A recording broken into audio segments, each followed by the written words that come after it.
MoJo show for short. And we are live Wednesdays and Saturday nights at 9 p.m. Eastern on MoJo 50. We go through the politics of today and how it affects the culture and vice versa. And we try to bring it back to the Constitution and the principles above privilege. You know, I feel like there should be a shirt made with that on it. Yeah, we already have that. Oh, so don't forget to check us out. Defenders of American Exceptionalism live Wednesdays and Saturday nights, 9 p.m. Eastern on MoJo 50. It looks like you're losing. I am. Are you losing weight? I am losing. I've lost about 10 pounds. How are you doing it? Funny name, but I've done it with Riduzone. RADUzone.com, and the stuff works. It's, you get into all that, the molecule this and the found in that. All I can tell you is it makes you feel full, and it keeps your mind off of wanting to overeat. And also boosts your metabolism, Yes, so you're it does. burning more. Yeah, it Try does. it today. It's going to work for you like it's worked for Brad and countless other people. Riduzone.com. RIDUzone.com. Adjust your mojo now. Thank you.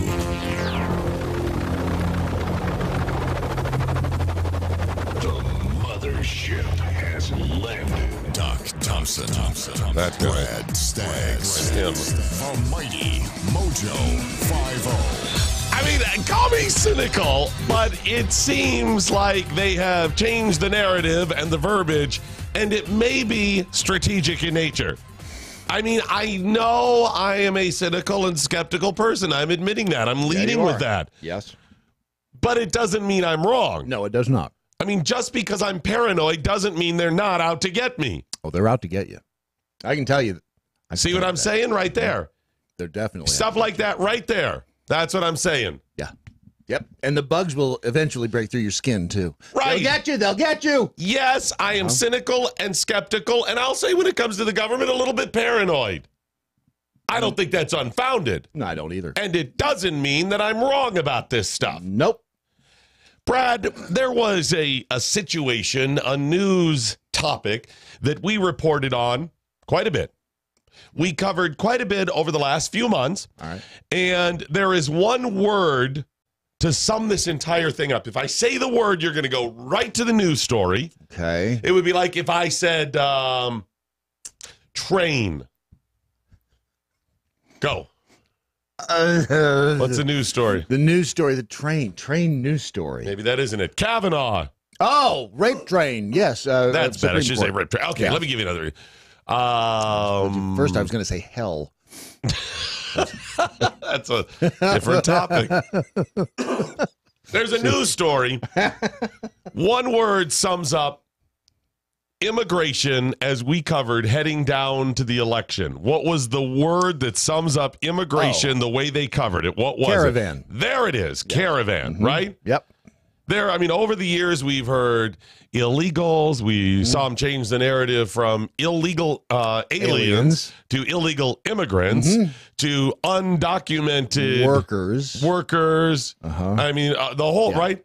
Yeah. And then it was a caravan. The caravan explained the groups of people that joined up and started marching toward the U.S. Caravan. It was everywhere. Caravan this, caravan that, right? Migrant caravan. Today, they're being called migrants. Well, bless Caravan her. is almost non-existent in the coverage. Headline this morning, migrant family who fled tear gas at U.S. border seeks asylum. Migrant family? Oh, it's some other migrant family? No, they were part of the caravan, but we're no longer saying caravan because you know what sells better? Migrants. A migrant family. They just want a better life. Not just migrants, but asylum seekers, which is the other phrase. Ironically, they want asylum from the country that tear gassed them. Yes, that's right. They haven't stopped to really think that one through. Right, exactly. So you're saying America is, and it's written that way. America is so horrible. We hit them with tear gas. And we're seeking asylum from those people. They don't really stop to think these things through, apparently. They don't have to. It sounds... as long as they say they're asylum seekers. Right. And the children. And the children. What about them? I mean, because that was migrant family, not terrorists. No. Not young Hispanic or possibly Middle Eastern or Asian men coming to the U.S. as part of a terrorist group to do us harm. Nay. Men of military age. No. It's not that, Brad. Migrant family who fled tear gas at U.S. border seeks asylum. So I did just a quick little search. Yeah, you type in on the Google or the Yahoo, one of the search engines, and then you click on news after you do the word because you got everything on the internet, and then you got just the news. When I typed in migrant, these are the stories here, and it's overwhelming. Okay, from The Guardian, fleeing home alone, the migrant children blocked at Mexican border. LA Times, the U.S. is now jailing 15,000 migrant kids in immigration detention centers. By the way, us jailing them, there's a way that they could have avoided being jailed in the U.S. Yeah, not crossing illegally. Not coming to the U.S. Yeah, exactly. That part's irrelevant. LA Times also has ACL suit, says authorities make it hard for migrant detainees to call attorneys. CBS, after migrant girl's death, Democrats seek to question Border Patrol agents who detained her. Springfield, Ohio News. The latest migrant girl's death raises questions. KPCC Pasadena. What should lawmakers do in response to the death of 7-year-old migrant? Newsweek. Former Mexican president hopes U.S. gets rid of Trump soon in light of migrant girl's death. Denver Post. Boulder nurse spent time in migrant camps in Tijuana, Mexico. And it goes on and on. Right? You see, it's all about the migrant, the children, the Trump's fault, the U.S. bad, all of this. Then you do a search for caravan. Most of the stories are old stories. Right. Very few new ones. Half of the new stories also use the term migrant. Right. It's not, before it was the caravan, right? Yeah. And here are the headlines from, here's one. Honduran diplomats visiting Tijuana anger migrant caravan. Honduran diplomats. So, I mean, again, it's... Right. Okay. And remember, for a while there, we were trying to get an update on where the caravan was, and you couldn't find it because there was nothing that came up under caravan. Exactly. Voice of the year caravan members. Just, in other words, that's the voice of the year. Remember, these are headlines. Trump says migrant caravan is over, claims they were repelled by wall and fences. Knocking on America's door, an ongoing photo chronicle of the migrant caravan. How the migrant caravan built its own democracy. Listen to the stories of women who traveled with the migrant caravan. In other words, or the point is that it's being changed. It's no longer the caravan, it's the migrant caravan, when they even use the term caravan at all. Why? Caravan. Because it sells better to say migrants, asylum seekers, families, all of these things. And caravan sounds like a Dodge. And Dodges just don't work. Well, and it sounds better in general, doesn't it? Yes. I mean, it's a caravan. Warmer. It's not dangerous, right? It's warmer. It's fuzzier. Migrants. You're in the middle of being marketed to once again. This is what's going on. That's what the government does to you every day. And certainly the news in Congress with the media. Yep. Or with the government. Yeah. So, anyways, back to the original story. The migrant family who fled tear gas at the border seeks asylum. I want to share some of the story with you. Members of the group of Honduran immigrants, it starts, which included a mother who had been photographed running with her daughters from tear gas. Do you know why she was running from tear gas with her daughters? Because she had tried to cross the border illegally. That's right. She wasn't in Honduras sitting there just having a taco or whatever they eat in Honduras, going, oh my gosh, the U.S. is spraying tear gas on us. She not only headed to the border, but tried to cross the border. And they're omitting that. She was photographed running with her daughters from tear gas after running towards the border. I remember she began seeking asylum at the U.S. border on Monday. Well, apparently she enjoys being tear gassed. The group comprised mostly of teens, but also included Maria Meza and her daughter, or her daughters. The family appeared in a widely circulated photo as they fled tear gas thrown by U.S. authorities during a protest at the border last month when some migrants rushed the fence. Some of them. Some migrants. You know, that some also includes Maria Meza and her daughters. They just rushed the... What? They just rushed the fence? That's all they did. Right, exactly. It doesn't sound like such a big deal when you write it like that. They just rushed the fence. They just rushed the fence, what? right? What are they going to do? Sandra Cordero from the advocacy group Families Belong Together, which accompanied the migrants, said 8 unaccompanied minors were being processed for asylum. Mesa and her family were also being processed, but a system dubbed metering limits how many can ask for asylum each day at U.S. ports.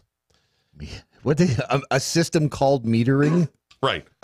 Metering, you know what this means? We can only do so many today. Right. We don't have the resources. Exactly. Now, they tried to pin this on Trump. This has been going on forever. Either in official practice, I cut it off after 100 each day or 22. Didn't matter. They would just run out of time. Right. So it was metering in practice or in practical application because you just couldn't. It's the DMV on any given day. Right, exactly. That's all it is. It's all anybody does. You only have so many hours in the day you can process people. And that's how this is being spun. Now, when they asked the Border Security, U.S. Customs and Border Patrol about this, because so a couple of attorneys, representatives, Jimmy Gomez and Nanette Bering, along with lawyers, accompanied some of those families. Right. Now, forget all of the other thousands of people who are also being metered and excluded. They found a couple of families, sat with them and took them right to the border, actually crossing over the line that they're supposed to be on and sat right at the little metal turnstile, waited 4 hours, and finally Customs came out and said, all right, we'll process you. Ahead of everybody else, mind you. Because they had the lawyers with them. Right, exactly. Yeah. Now, when they asked Border Patrol about this, they said, as we've done for years, when our ports of entry reach capacity, we have to manage the queues, and individuals presenting without documents may need to wait in Mexico, as the CBP offers work to process those already within our facilities. Why is no one hammering the point that these people who came from Honduras, when they crossed from Honduras into any other country, that's where they had to ask for asylum? Right, that's where you stay. Not just that, but that's where you stay, right? Right. Yeah. Why is no one pressing that issue? Because they don't care to. It's all the pageantry of this. Good grief. Now, what about all of the other people that are waiting that they stepped in line in front of? Screw them. They don't, you know what? So these 2 representatives, Jimmy Gomez and Nanette Bering, whatever her name is, said they've decided that these people are worthy or more worthy, need to move to the front of the line because why? Because they have children? They're more important. So that makes you more important? Why? Yeah. Aren't all lives important? And if you're saying, what about families with children? What about every other family with children? Right. There's nobody else with children? If you're telling me that, or there's fewer people with children, then that goes against your previous narrative of it's all women and children. I have a sneaky feeling it may have something to do with a bank account. You think they donated? Possibly. I don't. I think it's about the children, and they tried to find a couple of families. There's not many, and said, okay, let's put them in because it pushes the narrative there. There's some money attached somewhere. Story after story of look at what's happening with these migrants now, these asylum seekers. That's all they want is a better life. Fleeing home alone, the migrant children blocked at the Mexican border. Our next story. Can I share some of this with you? It starts off, for years, Dora waited impatient. Dora the Explorer? Oh my gosh, she wants asylum? Now you know where she is. Oh my gosh. She's tired of exploring exclusively El Salvador and wants to explore the U.S. Sí se puede. Swiper, no swiping. For years, Dora waited impatiently to turn 15, the age her mother had agreed she would be old enough to leave their home in El Salvador, where she suffered physical and sexual abuse at the hands of her grandfather, and head to the U.S. in search of a new life. I'm sorry, Dora. You can't flee sexual abuse and physical abuse from your grandfather until you're at least 15. Do you see what she's saying? Yes, which makes absolutely no sense. See, Brad, if you flee before you're 15, it's not safe because Right. along your trip, You could get like sexually abused or something. are physically assaulted.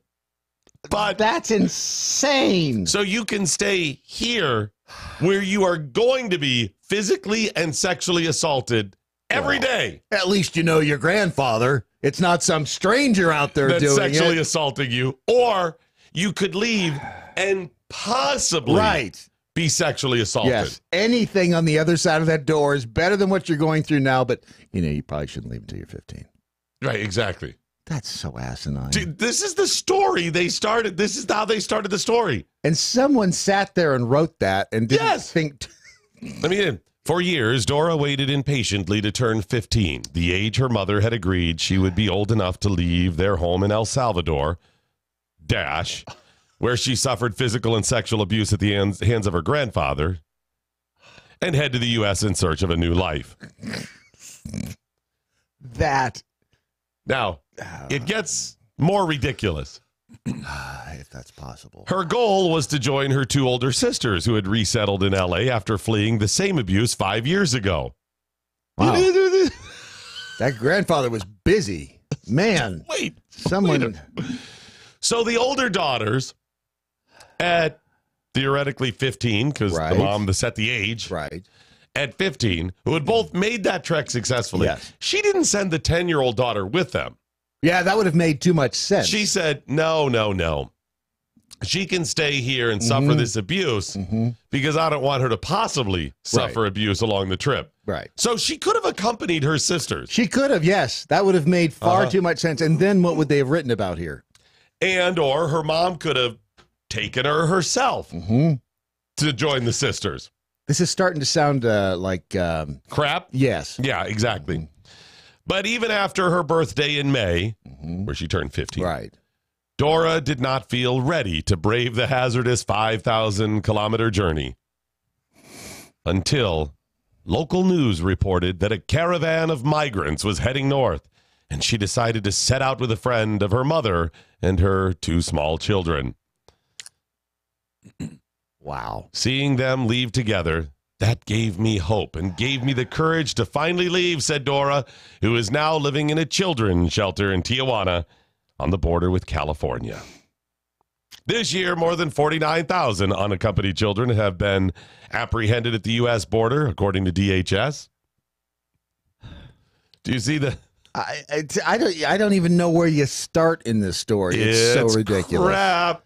A little later in the story, we get an update on Dora. And it goes down, blah, blah, blah. Those who survived the journey are not out of danger, though. It tells all about their harrowing journey. Oh, I'll bet. But when they get to the U.S., it's not over because the U.S. bad, too.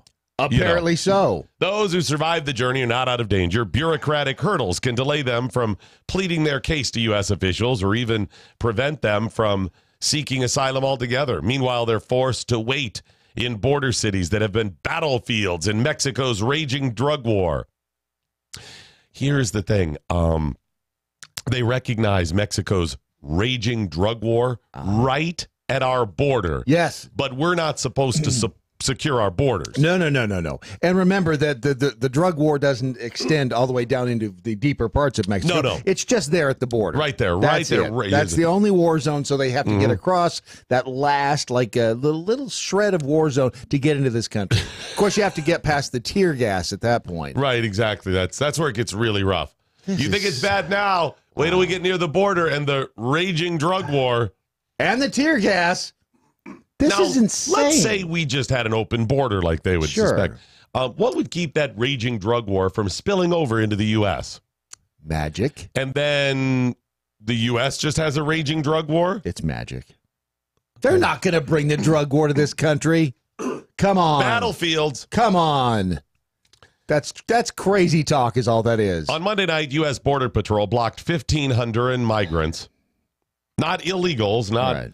Migrants. Right. These were peaceful people. Including 8 unaccompanied children from seeking asylum at the port of entry north of Tijuana, despite 2 members of Congress traveling with the group.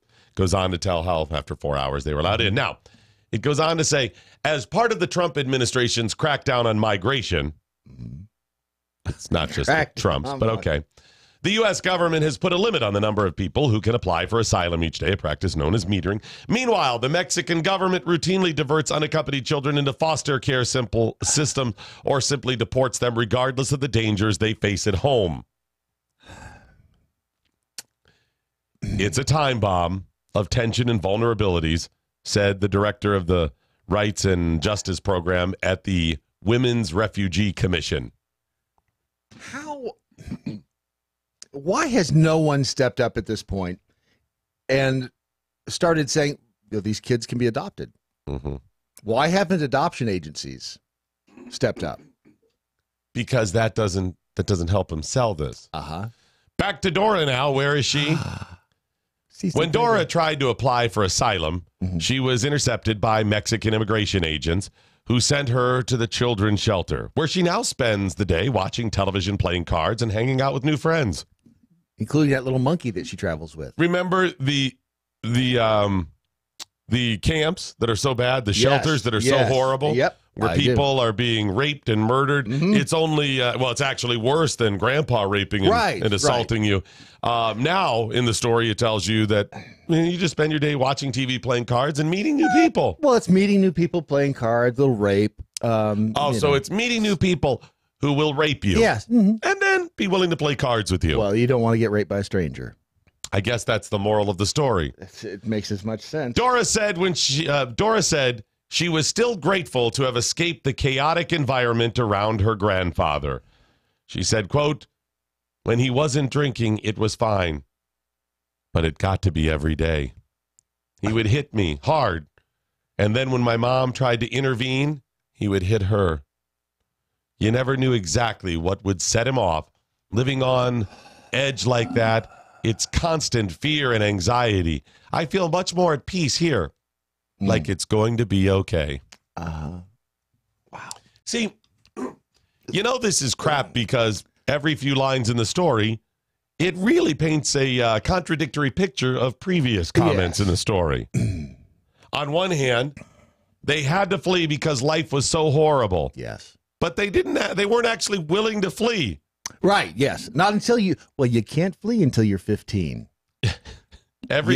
It's okay to be raped and abused up until 15, right, but by your 15, grandfather. that's where you draw the line. That's when rape and abuse has to stop. How can it was guaranteed physical and sexual abuse if they stayed. And possible. You could even say probable. Right. And it would still be better because it's not guaranteed. Grandpa was going to keep beating them and raping them. Every day. Right. So any possible day outside of that system, outside would be better. Yeah. If they left and only got raped once every other day. Right. That's better. They would still be better off. And don't say, well, they might have been murdered on the trip because she said she feared for her life several times in the story. Yes. And Mom, you're going to send the daughters. No, I'll still take the abuse from Grandpa. I'll be here. Yeah. That's how much I love you. I'm willing to go through this. It's crap you're being marketed to, and these people should be ashamed of themselves. These people who are saying that they're doing this because of love and caring and compassion are lying to you, and it's not even to help these people. They're lying to you for the purpose of their agenda, their greater agenda. And here's what's likely been going on. All you have to do is study and look at this thing. Do you really think that this change in marketing, in terms, in news reporting, the caravan starting about the time of the election just was coincidence? Remember, caravans have started in the past, but they always start about the same time. It's an annual event. Yes. It's centered around a festival even. And now those other ones just started up in time to be here for the election. Coincidence. And now they changed the narrative on all this stuff. They knew they could push it. Years ago, it was, as we pointed out,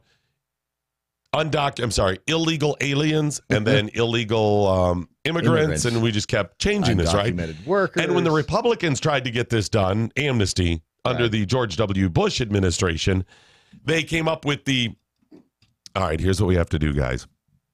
We can't call it amnesty. It looks bad. We've got to come up with something else. So they all started no, they got to get in line.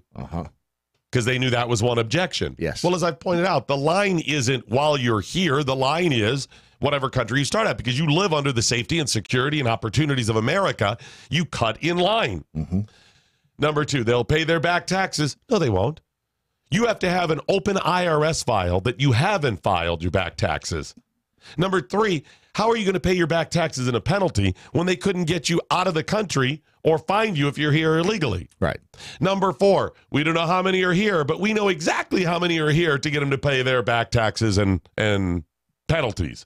And they're going to have to be made to speak English. Why? And why would a libertarian support that? I don't care what language you officially speak. Right. It's not part of it. Right. It was the marketing to try to get you to accept it. And that's what's going on here. They started this caravan with dark money from people like George Soros and are continuing this now. High capacity, fully automatic, large caliber, freedom. MoJo 50. I'm Mike Opelka from PureOpelka.com. Here's your 2-minute drill. You know, I've been a little bit tough on Chuck Schumer. I have been a little bit difficult when it comes to the senior senator from New York State, a guy who at one time was my senator. I've been very, very hard on Chuck Schumer, and I think I need to give him a break. Why? Why? Because Chuck Schumer can stare at the present and predict the future. Chuck Schumer, who we may need to start calling Nostradamus, has the ability to look at what's going on today and predict future happenings. What am I talking about? Well, it was during the Clinton administration when a young Senator Schumer stood in the well of the Senate and talked about using impeachment as a political payback tool. Chuck Schumer, in his own words, during the Clinton impeachment. Expect history will show that we've lowered the bar on impeachment so much. We have broken the seal on this extreme penalty so cavalierly that it will be used as a routine tool to fight political battles. My fear is that when a Republican wins the White House, Democrats will demand payback. I'm sorry, Nostradamus. What was that? What was your fear? When a Republican wins the White House, Democrats will demand payback. Yeah, I thought you said that. One small clarification. That's not your fear. It's your dream. Testudo, my friend. Testudo. Mike Opelka's 2-minute drill is powered by MoJoWildRice.com. Their wild rice is a superfood, gluten, sodium, fat, and cholesterol-free, yet high in fiber, protein, zinc, phosphorus, and trace minerals. But you're going to love it because it's delicious. MoJoWildRice.com. MoJoWildRice.com. Got some communiques to get to because I'm going to go out on a limb and guess there's some people have some comments. Saddle Tramp seasoned the cookies. Says, want to not get tear gassed at the border, go to the port of entry, follow the law, do not try to break the law. Done. Problem solved. It is so simple. DeGare Bear, Doc Thompson be cynical? No, never. It's not like he'd imply some of us are trustworthy when we back something up. Brad Stagg says, left-hander. Yeah. And Stephen English, notice they didn't say they tried to bum rush the border because that doesn't sound as good either. It's so ridiculous. And I'm so frustrated. I know the media is leftist. I get it. And I guess it's, I don't know, naive of me to think that people would have even the smallest bit of morality to be honest, to put a little bit of what their claims are about their occupation and how, you know, professional they are and serious and all of this as a pillar of their character and say, I will at least report it factually. It's the Monty Python dead parrot sketch. I don't know if I know the dead parrot. He comes in and he brings the bird into the bird's laying on the bottom of the cage. This bird's dead. No, it's not. It's resting. It's just resting. No, it's dead. No, it's not. It's resting. Look at him. It's the calling the sky green when it's blue. Oh, speaking of Monty Python, I cut your arm off, did not. Yeah, exactly. Merely a flesh wound. That's all this is. They're No, they're not. They're family. They're not. It's such an asinine argument. What we're not asking, and what we cannot ask, is because people like Chuck Schumer's, Nancy Pelosi's, Alexandria Ocasio-Cortez's, all of those people will not actually come on a program like this, even if we promised, let's have a discussion. So we cannot ask a very simple question that all the other questions are moot until we get this answered. And it is, do you support open borders? Should we have a border security, anybody questioning the border? Should there be any of that? Right. So Alexandria Ocasio-Cortez, Nancy Pelosi, others, do you support open borders? And they're going to say no. Okay. If they say yes, well then, okay, that's a whole different argument. Complete open borders? All right, what does that mean and what does it look like? Anyone could just randomly come in? If you do not support open borders, well, then how do you determine? You're saying that some people do not belong in here. And there it is. Forget everything else. Just border security, because we haven't even gotten to the illegals that are here yet. Right. 3 parts to this argument. Border security, current active security to keep bad people out. Should we just erase that line? Everybody, come on in if you want to. Right. All right. If they want that, how do you know if bad people are coming in? Right. You're fine with that? I don't even mean terrorists. I mean murderers and rapists. Well, there's a smaller percentage. Forget that. You're willing to let some murderers in, some rapists, and I guarantee you it's not a lower percentage. Right. These are people that are very damaged based on the way they were raised in poverty and all the stuff they've seen. It's a learned behavior, and it's going to be a higher percentage. There's no way it's not. But even if it's lower, is 1 acceptable to you? So how do you keep them out? Either you are for opening it all up and letting all of those bad people in too, right? Even if it's a smaller percentage, or you believe you need there's some system in place to keep those people out. That's border security.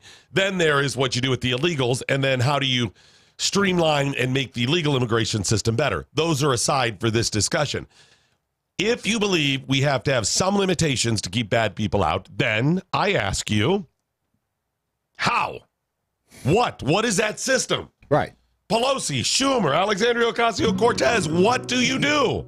There is no answer. The question is then, do you believe in open borders? And this is never, ever brought up by anybody in the media to them because they know it's a gotcha. I don't even mean it that way. I really want answers because you know what?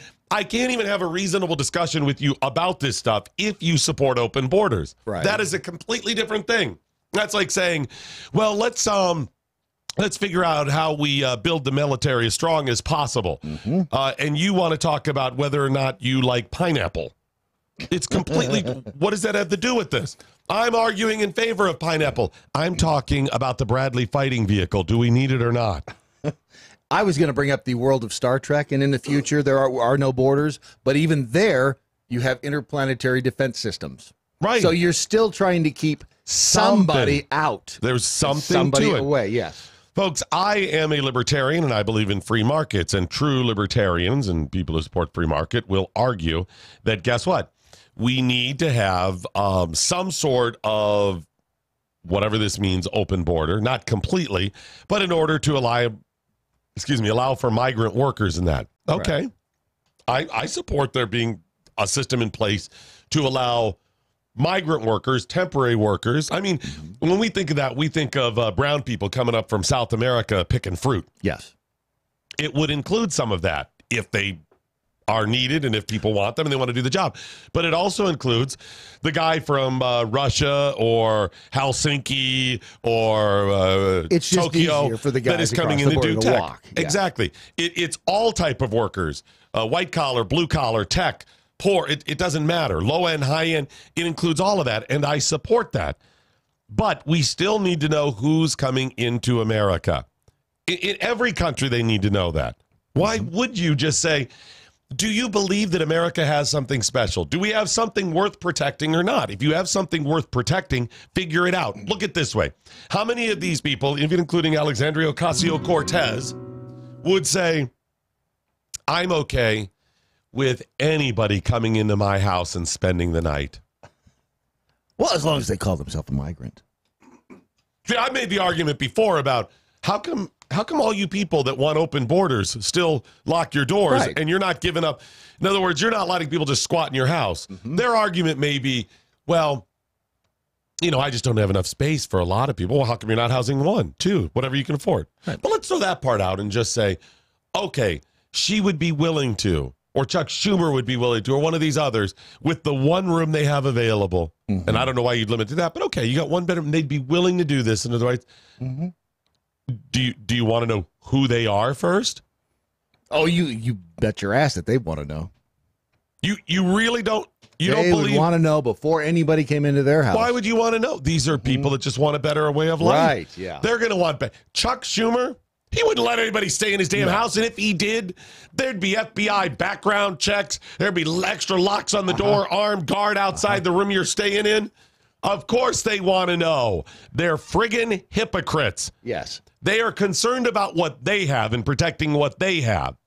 But they don't see America as part of what they have, because they know they can likely gain a bigger part of America, a stronger control over it if they play this identity politics game and simply view these people as undocumented Democrats. Yes. And by the same token, the Republicans don't want to shut them out either, because if they get them in, they're undocumented Republicans. Listen, the progressive Republicans, absolutely. George W. Bush, he pushed amnesty. George W. Bush, one of the many failures of that guy, while growing the government, creating entirely new agencies, spending like crazy, go down the list of outrageous behavior, also supported, in fact, amnesty. His brother supported that as well. Jeb supported it. Kasich. John Kasich supports this stuff. Chris Christie supported some of this stuff. McCain supported some of this. It's never going to get fixed. Jeff Flake, go down the list. These are all the progressive Republicans. Why? Because they're more about party than they are principle. It's never going to get fixed. That's the bottom line. It will never, ever get fixed, because nobody on either side of the aisle wants it fixed. You triggered me again. You're reading the little tweets because you got me all discussing immigration. I was prepared to move on. Let's get to some more comments. Todd Bender brought up a good point. Are any of the men in Central and South America not pedophiles?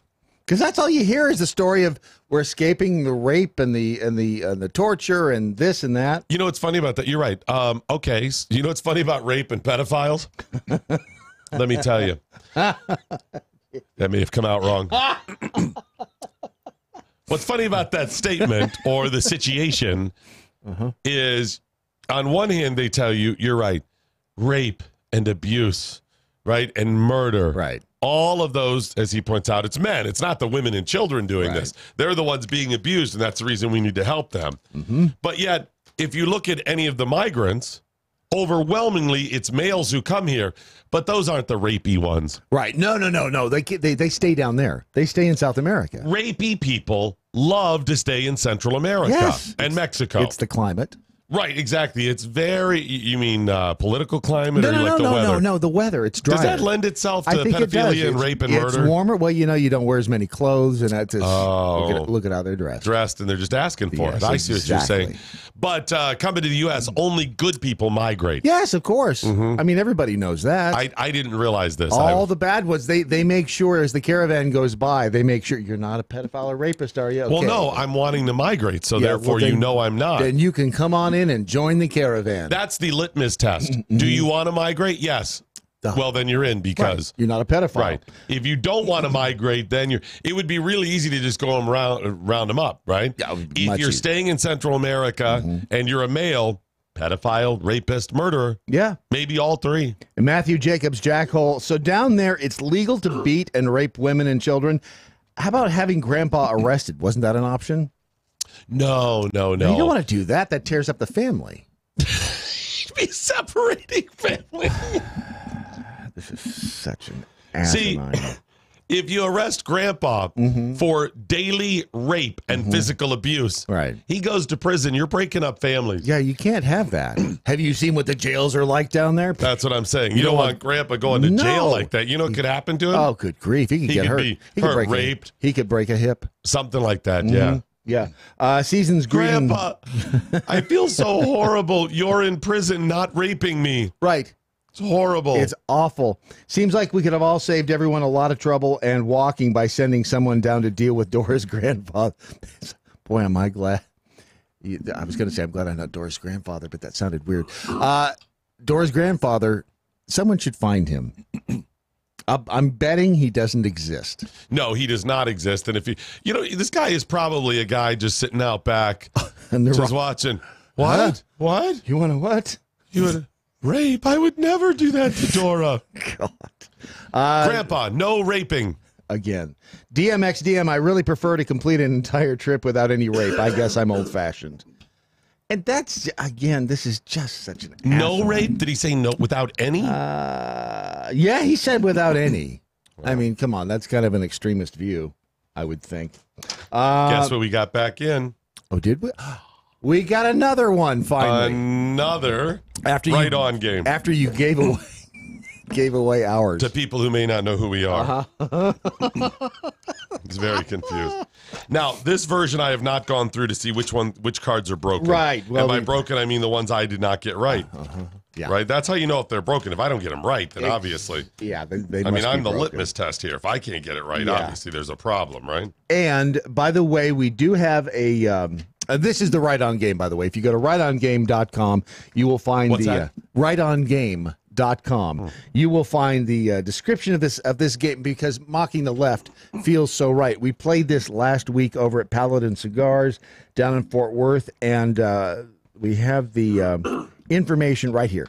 If you when you order this game around the holidays and you have the family over to play, make sure that you videotape the whole thing. Make sure that you have at least a couple of angles set up, because I'm telling you, it's a conversation starter, and some of the conversations are going to be colorful. Yeah, someone's going to tell you to F off. It's gonna be a lot of fun. So Hey, wait a minute. You're making fun of me. So what you need to do is you videotape playing the game, and if there's an incident or if there's just a happening of some sort, make sure you post it to the Right On Games Facebook page, and we'll post a link to that on ours. And then they will choose a winner who will win. It's the Amazon Echo. Is that right, Ron? I never can It's the remember. Amazon Echo Show. I knew that. That's the one with the video screen. With the video screen. Just got And a ours. $25 gift card for Amazon. Wow. You can spend on anything at Amazon. So if they will pick a winner after they get the videos in. I don't see a deadline on here, but that's all right. We'll figure it out. That would be December 20th. That's 2 days away. Anyway, so rightongame.com. Rightongame.com. Promo code MoJo50. You'll get 10% off. It's You could win an Amazon Alexa show. at rightongame.com. Now, Shelly, who runs or who is the proprietor of rightongame.com, It's Karen. whatever. Yeah. She very nice lady. Love her to pieces. She's from Dayton, Ohio. And she also included, when she sent the game, a little Christmas gift for me. No way. What'd she send? Brownies from Dorothy Lane Market. How do Killer you know brownie. they're for you? Why would they be for anybody else? They're really good. That means they're for me. They are really good. You see? Have You any and I of had you, to test those out Every day. yesterday. have any of you ever had Dorothy Lane brownies I have prior not. to today? Not until yesterday. I Yeah. have. I'm the one having withdrawals, so you guys don't I've need to know. Never even met Dorothy. Fabulous lady She has good who owns brownies. a local chain of kind of nicer supermarkets, and they have bakeries in there, prepared food or whatever. Brad, you're going to want to take that out and have a little bite of that there. Brownie store. Okay. Doc and I had a little bit yesterday. Doc pulled a small piece off and then ended up eating the whole damn brownie. How many were in here to start? Just that 1.5 that's in there now. That's, Wait, That's there's it. only 1.5 left? That's right. That's not horrible, is it?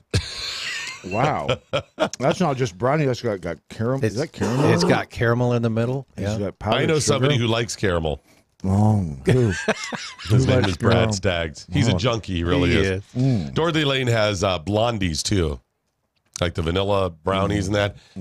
Their bakery and that is awesome. This is really good. They have some of them have little areas where you can, like a coffee shop, sit and work. And I used to go to one of them. It was like 25 minutes from my house. There were closer places, and I'd still go there and sit and work all day. My mother-in-law had something to do with that, but regardless, it was just a great environment. So thank you so much to Karen. Karen.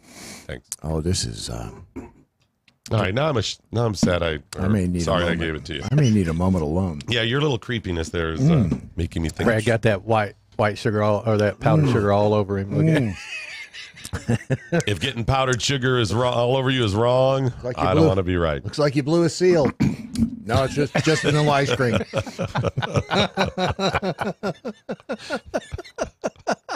That's a. Someday I'll tell the rest of the joke. That's right. I think they got most of it. That was That just the punchline. So Ryan Zinke is going to resign as Interior Secretary or Secretary of the Interior. Oh, bummer. It's a loss to all of us. I had such high hopes for the Department of the Interior in the coming year. Yeah, that has nothing to do with Ryan Zinke. He seems like a fine man. What I mean by that is, why do we have an Interior and the Secretary of Interior? Well, someone has to take care of the interior. What is the interior? What does that do? You've got to vacuum out the chairs. You've got to the carpet gets really nasty. If you don't vacuum it out, you've got to sometimes you have to shampoo. Have you ever really thought about that? There's an entire agency. Do we have a Department of the Exterior? No. Okay. No. The Department of the Interior does all kinds of stuff. You just go to their website. It's doi.gov. Here's the categories listed at the bottom. Under About, meet the Secretary, meet the Deputy Secretary, History of the Interior, for employees, past secretaries, and browse the library. Wow. Right. Who needs Disneyland? Under Bureaus, the Bureau of Indian Affairs. Oh, dealing with those people. That's Feather, not Dot. Yeah. Bureau of Indian Education. Got to keep them educated. Bureau of Land Management. Got to manage them. You got to manage the land. Of course you do. Have you seen what unmanaged land does? It sits around on its ass all day, smokes cigarettes, drinks, takes nonstop breaks. Yes. Bureau of Ocean Energy Management. Have you seen an unmanaged ocean? Bureau of Reclamation. Bureau of Safety and Environmental Enforcement, the National Parks, Office of Surface Mining, U.S. Fish and Wildlife Services, and the U.S. Geological Survey. That's what they're responsible for. See, they're busy. What's up with that? Why do we need any of that? Exactly. The Department of the Interior is everything outside. Right. That doesn't make any sense. It doesn't. You're right. First of all, that should be the exterior, Ron. Great point. But why do we need any of that? And who the hell couldn't do this job? I'm thinking about applying for this. Right. If all you got to do is manage the land and manage the ocean. Okay, here I am managing the land. Yep. I'm going to go drink. If the land gets unruly, you got to take care of it. What happens if I don't manage the land? Did you see what happened? Tries to unionize. You mean it was land, right? Like trees grew and sand blew around and what is... Okay, great. Yeah. I think Is he out there on a lawnmower? I'm just asking. Right. How much? What's their budget, I wonder? $20 billion a year. So not much, really. It's just, that's pocket change. $20 billion. It is, let me put, it's a gobs of money, that we don't need spend. But in the grand scheme of things, it's one of the smaller funded things. So when you get into the Pentagon, you're talking hundreds of billions. When you're talking, I think it's the Veterans Administration for the healthcare is almost $200 billion. Yep. $20 billion for the interior. It's one of the lowest things. It's below Department of Education, Department of Transportation, which should also Department of Labor, all of those things in its budget. And all of those that you mentioned can all go away too. Yes. Department of Energy, all of those higher budgets, all of those things. So I think I'm going to apply for this. Why not? You've got the management experience. You've mowed lawns. You don't need management experience. Well, when you're managing land, you've mowed, you've trimmed bushes, you've trimmed trees before. How do you manage the Bureau of Indian Affairs? What do you got to do? You go to the reservation every now and then. Hi, how are you? Hi, how are you? Done. You got to visit their casinos, Doc. That's what you have to do. I do that anyway. I'm there, Ron. This is perfect. Yes. This You've is got the great. Experience. Little peace pipe smoking. Oh, do you have to grease the skids a little bit?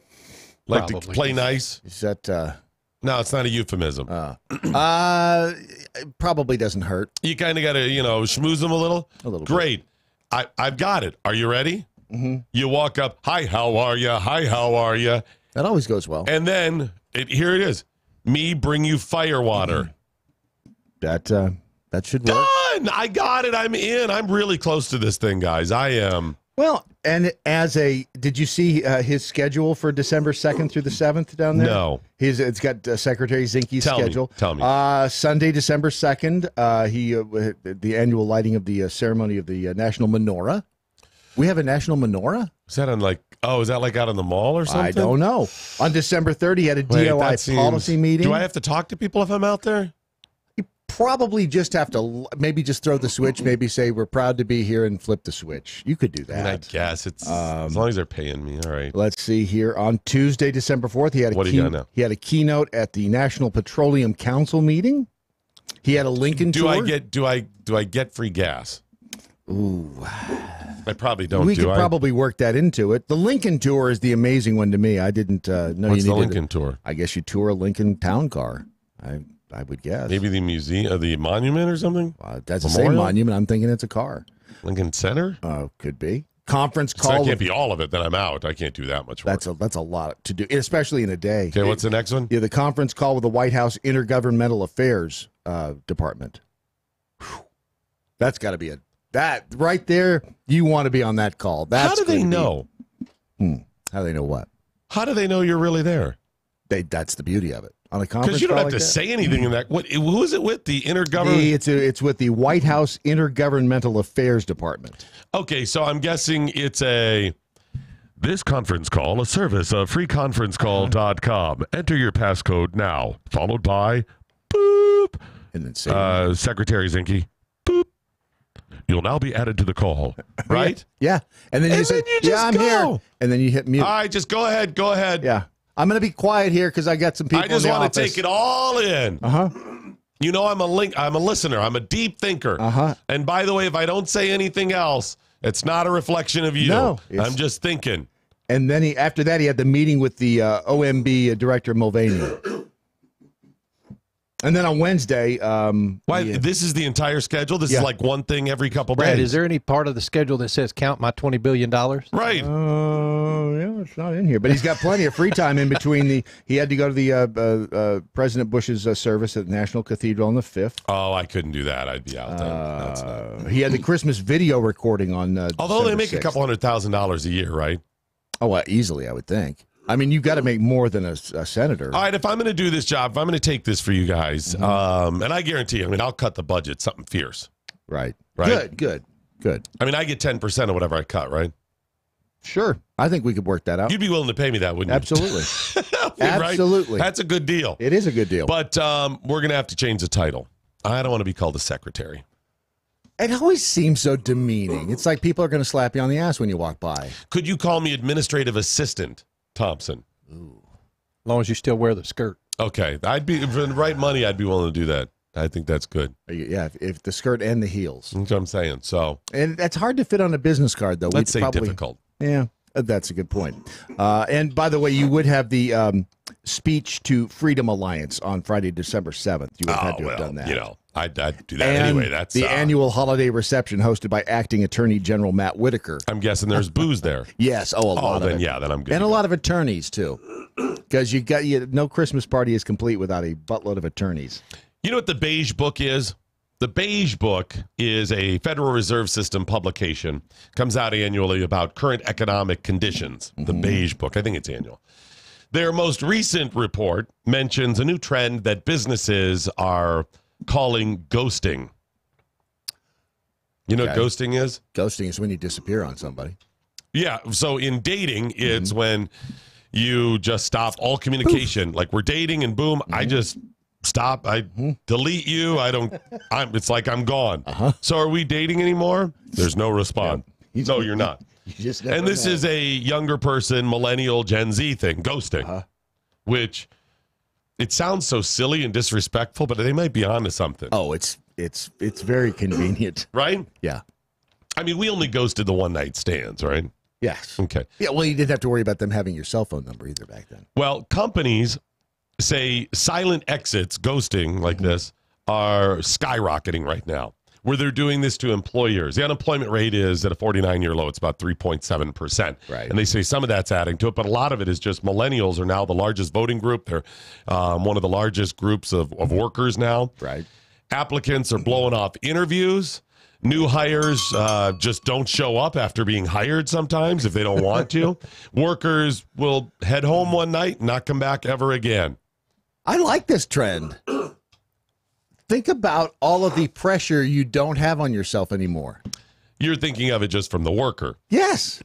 Zach Keel is a 26-year-old server in Austin. He made the call last year to just stop going to his bar/cinema job, the theaters that also a bar, when he realized that he would have to clean the place all night. Oh, I don't blame him. I wouldn't want to clean it either. So he got hired to do that. That doesn't matter. Wait, so you were serious about that cleaning thing? I'm not doing that. He said, I didn't call. I didn't show up. I figured no point in fleeing or no point in feeling guilty about something that wasn't that big of an issue. Thank you. He said, plus turnover's high anyway, so, Thank you. Right. So does he feel bad? No. What have we been doing all these years? Feeling bad when we do something like that leaves someone else in a lurch. We have had that burden on our shoulders long enough. This does sound very attractive, It doesn't does, it? Yes. There's no pressure. You don't have to have And any you feelings support over- this sort of thing. Oh, absolutely. Yeah. I am behind it 100.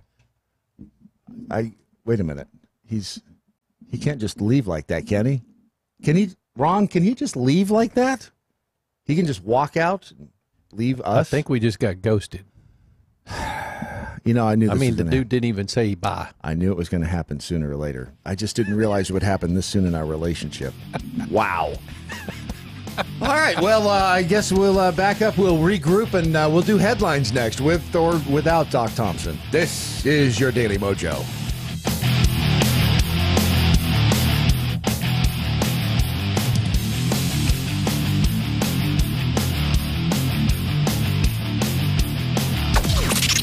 This is the seditious, rabble-rousing, liberty-loving, home of fun, entertaining, and compelling talk. MoJo 50. News this hour from townhall.com. I'm Bob Agnew in Washington. $5 billion and not a penny less. He's very focused on getting to that $5 billion number. That's what White House spokeswoman Mercedes Schlapp says President Trump continues talking with Congress about when it comes to border wall funding. We don't want to get to a point that we shut down the government, but we got to find increased funding for border security. And could a shutdown be averted? Republican Congressman Mark Meadows of North Carolina says could be. Oh, yeah. I think there's a number of chances that we might avoid the shutdown. At the same time, I'm not very optimistic that Democrats are going to yield on providing $5 billion for wall funding. And that shutdown could come at midnight Friday if the sides do not reach a compromise. The run-up to former Trump National Security Advisor Michael Flynn's sentencing has exposed raw tensions over an FBI interview in which he left out some details about his Russian contacts. But Flynn likely will walk out of a courtroom today a free man due to his extensive cooperation with federal prosecutors. Flynn's lawyers have complained that investigators discouraged him from having an attorney present during his interview.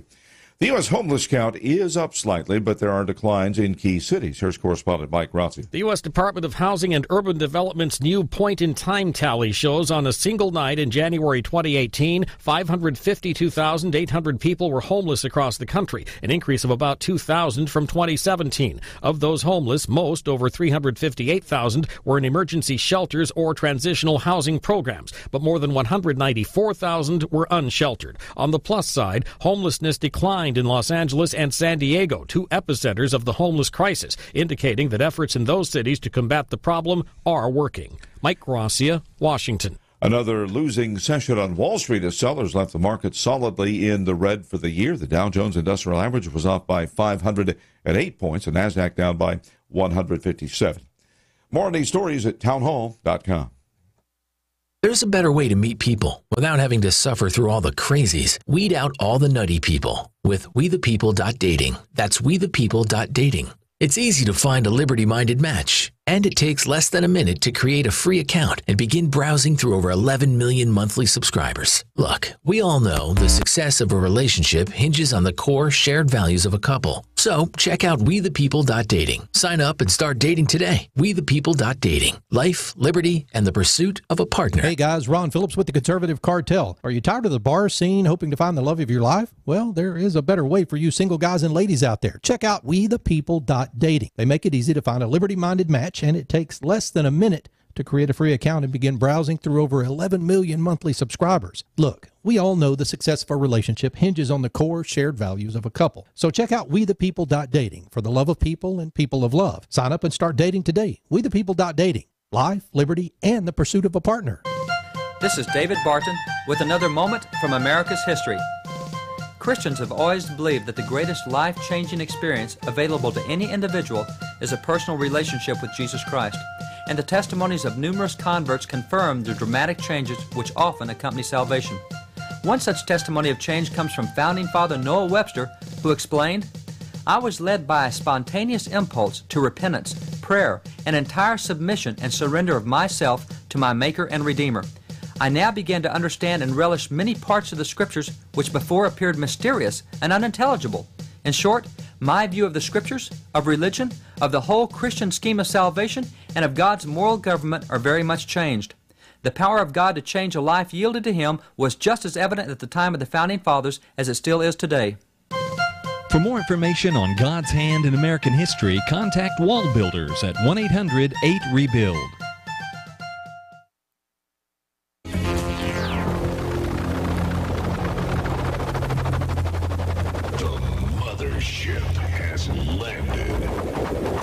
Thank God for caffeine and sugar. I dated them in high school. Oh, my gosh. Uh-huh. It just... I remember the days I'd work with some old radio veterans, and they would have just pot after pot of coffee. Uh-huh. And I'd be like, no, thanks, I'm good. Yeah. Now, see, they were onto something. Oh, yeah. They were It just gets definitely worse onto and worse.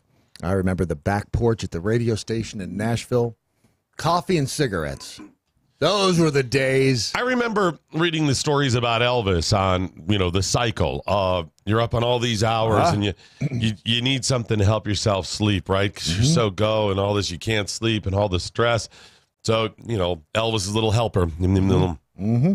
And then, that drugs you while you're sleeping, and it's a little difficult to get up the next morning. So you need a little upper there, a little helper there. Yep. And then, after a while, those uppers, you need a little extra something to help you sleep a little more. Got to come back down. And then the next morning, you need a little extra help. And it just bump. comes to say, and I remember thinking, how stupid is that? And now I'm like, that Elvis was a genius. See? Right up to the point that he died. Right. Well, at least it didn't hurt anymore. So I told you about the propofol thing. Hey, we got the... yes, it's a gift. Who's it from? This is a gift from Strugling Polar Bear. That has nothing to do with the spooning duck guy. No, it's a Strugling Polar Bear. Well, I should have known it's not him. He's Of course, just cynical. He just sits around and bitches at us. Merry Christmas, Doc, Brad, and that other guy with the wandering eye, Phil Ronups. It's Ron. That's not his name. It's Ron Phillips. Phil Ron. Ron Phillips. That's the guy over there. Just, yeah. Thank you, Strugling Polar Bear. What did we get? Is it money? It's Can a you drive plaque. it? Is it keys? It's Can I art. drive- We can I got drive it art. home? We got the gift of Can art. I eat it? No, we got the gift of art. It's not a culinary art. I can gift. eat it. No, it's a placard that will hang in here in the studio proudly. All right. That says what, Brad Staggs? It says, friends will help you up when you fall, but best friends will push you back down and laugh. Yeah, you get us. That's looking at the. They didn't have room for and steal your wallet. Right. Yeah. Well, that goes without saying. Some things are better left unsaid. Well, thank you so much. Really appreciate it. We will proudly display it in here. Yes, we will. Where? I don't know. You've got every damn square inch of the walls covered now. Excuse me. Who's set designer here? Not me. Who put the wood in here? You. You put the wood in there. Uh-huh. On the back wall? Uh-huh. No, that wood. With the giant... I don't know what you're seeing. The giant phalli. They're big. I see the logo in the back wall. No, those woods. Those big, those are... Do you know what he's talking about? That's some slick wood right there. No idea. I don't see any wood. Are you okay? It depends on who you ask. I'm just seeing big wood back there. That's all. Okay. Maybe we just do We've this. scoured news platforms and agencies around the globe for today's most profound news headlines. Presenting them now, here's Brad Staggs. And this portion of your headlines is brought to you by PatriotMobile.com/doc. Leading off the headlines, having a vagina does not make me a woman. Yes, that is true. I concur. Who said it? It's not the Miss Spain, is it? Yes, it was. Angela Ponce, the first transgender contestant for the Miss Universe contest, claims she was a woman before having a vagina. She didn't. No. Nope. This is the world in which we live now. No. Migrants. You were not. And by the way, what was the original statement she made that you started with? Having a vagina does not make me a woman. Yes, I agree with that part of it. That's right. She didn't. Because you know what? It never made me a woman. Hey-oh! But you know. Oh, but gosh. I'm still willing to try. I am a woman and already was before my birth, she exclaimed. No, you weren't. She pointed to her head and then to her midsection. She added, because my identity is here, not down here.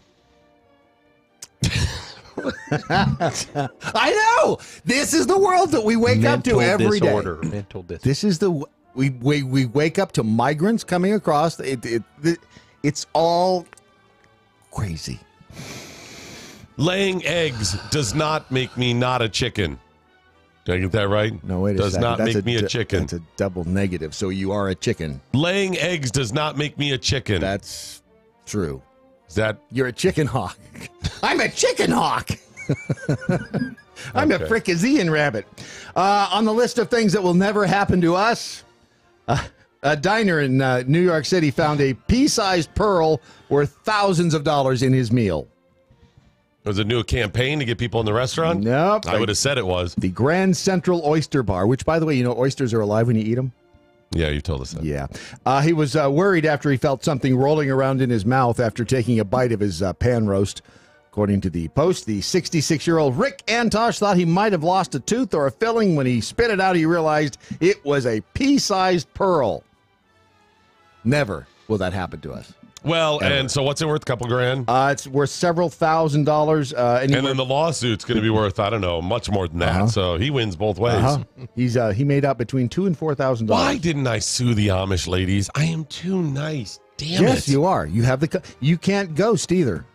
And see what a burden it is? By the way, you know what I realized? I was getting ready to ghost and quit this bitch. And then I realized I work for myself. Yes. You can never get away from you. Ghosting doesn't work if you work for yourself. You cannot quit us, Doc. Nope. Ghost quitting. No. You can't quit me. No, you can't. I can't quit you. You can't. You know what? You don't have the right to quote that movie if you've never seen it. I don't. Is that the gay cowboy one? I had an opportunity to sue Amish women years ago when I found a straight pin in my food at an Amish restaurant. They were trying to kill you. I just fell in there from their bonnet or something like that. Oh, yeah. Did it pulled out a straight pin? Did it stick you? A little bit, but not a lot. Okay. But I mean, I could have claimed just felt a little prick in your mouth. Right. Okay. I could. That would tell me that wouldn't have been a quick settle out of court for $5,000 easily. Oh yeah, they would have. Of course, the Amish don't have any money, so that would have been difficult they do. Of course, they do. That's true. They don't spend it on electricity. Right. So I'm like, I could have, and I'm just like, hey, I get it. It's no big deal. Here you go. Yeah, I think I got a free piece of pie and dessert. So I mean, you know. And you ain't lived until you've had Amish dessert. Damn it, I could use that lawsuit money now. They're disgusting. And she never wants to spend time with white people again. Who said that? Alexandria Ocasio-Cortez? No. As a matter of fact, it was Sinead O'Connor. The singer recently announced. Hold it. She's white. Wow, you get so mired in the facts. She announced she's converted to Islam. She's changed her name to Shuhada David. However, in the midst of her tweets about her practice of Islam, the 51-year-old made a statement which she acknowledges was so racist, I never thought my soul could ever feel it. But I thought, hey, I'm never going to spend time with white people again if that's what non-Muslims are called. Ta-da! It was that easy to get rid of. Non-Muslims are not called white people. It's Sinead O'Connor. There are white Muslims. Case in point. She, yes. Okay, this is... She's mentally ill. She honestly is. She runs from this stuff, just anything sensational to try. She's trying to fill that hole in her soul. I said soul. Doesn't matter. Hole in her soul to feel good about herself. Mm-hmm. That's all she's doing. And she runs to these crazy ass extremes. That's all it is. And having a vagina does not make her a woman either. That is true. Just so you know. Did you know the telephone landline connections have now dropped to under 120 million, and mobile phone accounts have soared to 396 million? What did they top out at? Do we know what the landlines used to be? A lot more than that. 120 million? 120 million. And do you know why? Because great companies like Patriot Mobile are taking over, baby. They are taking over. I'd say that's part of it, sure. And this is it's a simple way that you can do something for your country, for the conservative, right-leaning causes, for the puppy dogs, to fight racism, to fight all those horrible things. Dora, do something for Dora, for crying out loud. You can get a Patriot Mobile account right now by simply going to patriotmobile.com/doc. Switch yours over. You can keep your phone number. Likely they'll offer up some money to pay off past contracts and such to get you out of those things. And moving forward, here's the good news. You're going to get great coverage, nationwide coverage that's as good as you'd get anywhere else. And you're probably going to save some money, but it doesn't stop there. It also is them, Patriot Mobile, every day fighting for you. They take some of their profits and give it to stuff that you support and candidates and ideas, unlike AT&T and other companies that give it to horrible things you don't support. You know who liked AT&T? Hitler. He loved AT&T. Yeah, no kidding. Actually, that might be accurate. I know he loved IBM. Yeah. he actually did. They gave money to the... See? That may be actually pretty accurate there. There you go. Sign up for your Patriot Mobile account today. Start saving money with great coverage and stop giving your money to progressive groups. I don't believe in boycotts. I don't believe in any of that stuff. I just say vote with your money. And it's not about removing where you spend money for people you don't support. That's part of it. It really is just about supporting groups, organizations, and candidates you do with your money, like platforms like this, and the people who supported us. You see somebody out there that's doing good, and you have limited funds, why don't you support them? PatriotMobile.com/doc. They do a great job. Only takes you a couple minutes to switch over. You can also call them on your way to work and switch over. 800-A-PATRIOT, 800-A-PATRIOT, or PatriotMobile.com/doc. And you could get a free puppy with every cellular account you open. All you have to do is stop by the pound on the way home. That's right. And get a free puppy. Of course, you'll have to pay for the shots and stuff. And the fees and the transfer but stuff. But other than that, it's free. So the most searched term of the year on the two biggest porn websites in the world. The number one searched term. No. One word. No. One word. What was it? Tribbing. Wrong. Lesbian. Yeah, I said tribbing. Yeah. Women were 151% more likely than men to watch lesbian videos. Wait. Back up. I want to make sure I take this in. What? Thought so. Women were 151% more likely than men to watch lesbian videos, according to Pornhub. They have 92 million visitors daily. Well, those are lesbians. Not all. Or are they straight women? Not all of them. I mean, they could be. Yeah, they don't have to be lesbians. Pornhub I want to know the breakdown. YouPorn, they combined have approximately 40 billion yearly annual visits. Man, they're doing something right. I don't know what it is. It's funny. That's only from less than 1% of the population. Right? Because they're the only ones who say that they are going to those sites. Yep. Okay. They released their annual reports detailing users' viewing and search habits. Lesbian was the top search term among women on both. Among men. Let me think. I don't know. Women who comprise almost 30% of both sites' viewers. That's amazing. What's the term the men search? That lesbian. Lesbian. Oh, it's also lesbian. Women continue to favor lesbian porn. Who knew? This, according to the director of Pornhub's Sexual Wellness Center. Who knew they had one of those? That would be another job. You'd be qualified. Sexual Wellness Center? Yes, the director of the Sexual Wellness Center. Hi, welcome to the Sexual Wellness Center. I'm broken. I'm really, really broken. I'm having some trouble. What seems to be the problem? You know what their prescription is? Lesbian porn. Yes. Every time. And that cures like 90% of the people. Yes, it does. That's what we've learned here, right? Yes, it does. Oh, you're not doing well, Mr. Staggs? You're having some troubles? Gonna need a prescription. Yeah, here you go. I want you to check this out. It's lesbian porn. Oh, and lots of it. I haven't tried that. I'll try that. Yeah, see if that's working for you then, whatever. I'll take some tonight and call you in the morning.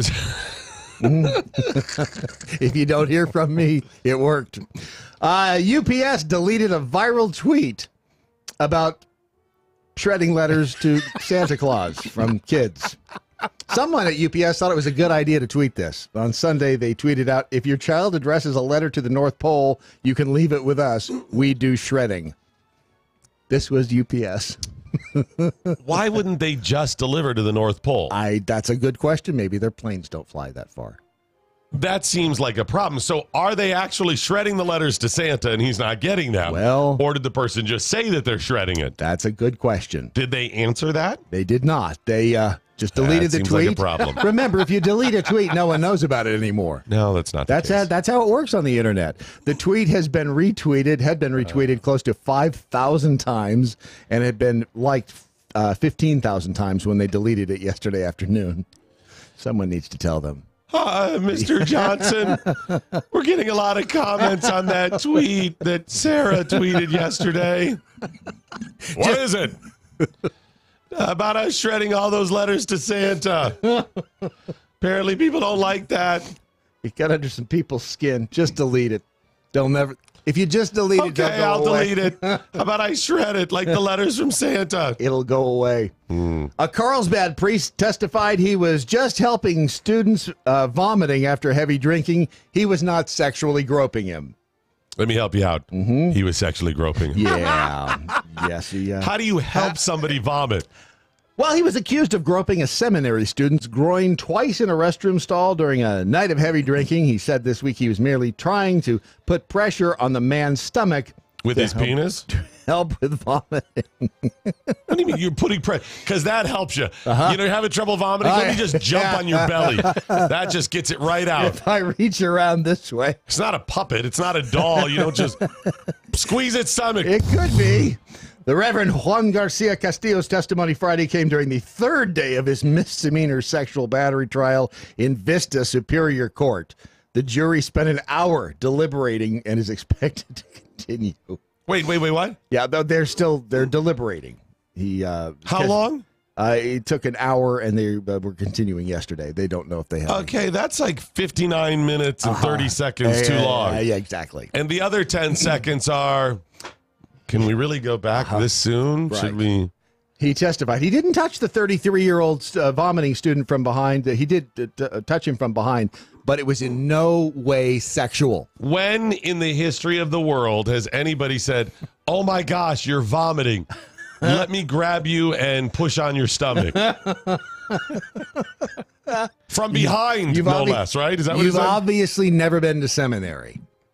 Apparently they have. I don't know. Have you ever been kicked in the ding ding? That makes you want to throw up. Maybe that's what he was doing. I'm sorry. Did you just say kicked in the ding ding? Write it down. That's hold on. Ding. Or unless he thought, wow. I got kicked in the... This kid's like, oh my gosh, he's groping me. Disgusted by it. Did you just kick me in the ding ding? I was just helping him vomit. Stop. I guess you got to try, right? You got to say something. It's either that or, yep, I grabbed him. What are you going to do about it? Maybe in scenarios like this, you come up with some other crime to cover. You say, I feel so horrible. I was just trying to steal his wallet while he was vomiting. Yeah. I mean, at least that's believable. Right. And then you're like, why would he admit to some crime? And it looks a whole lot better on your resume than grabbing a ding ding. I was just checking. He was trying to give him the Heimlich. Is that the Heimlich? The Heimlich. Yeah. It might be a different maneuver. Big difference. It's, no, I was just checking to see if his underwear were actually inspected by number 23 or not. They weren't properly inspected. I was going to write a nasty letter to Haynes or Hines, one of the two. If you've got Hines on your underwear, you might be doing it wrong. You have an issue. In New York, customs there found 70 finches in hair rollers. Birds? Yes. Like curlers? Yes. Why? Where else are you going to keep them? Were they smuggling? Was that? Well, of course. You're not gonna, if you weren't smuggling the finches, why would you keep them in hair rollers? So that's how they stored them? They did. Mm-hmm. Okay, I guess that's They found 70 live finches hidden inside hair rollers. They say a passenger arriving from Guyana on Saturday had the songbirds in a duffel bag, which, by the way, will be the title of his autobiography. 70 songbirds in a duffel bag. Wow. Okay. They believe the birds Clever, I guess. It's a smart way to do it. They brought them to the U.S. to participate in singing contests. I'm not sure I feel like singing at that point. But I had no idea, but customs officials say that people bet on how many times the finches chirp, and a winning male finch can sell for up to $10,000. Okay, get the hair rollers. Yep. Get them. Let's go. Who knew that finches were so valuable? Wow. I know. You don't have anything else better to bet on? Getting the ding-ding, I guess. Bet on anything if there's money involved. God, I'm just saying. And you know what you tell the finches to get them to sing well?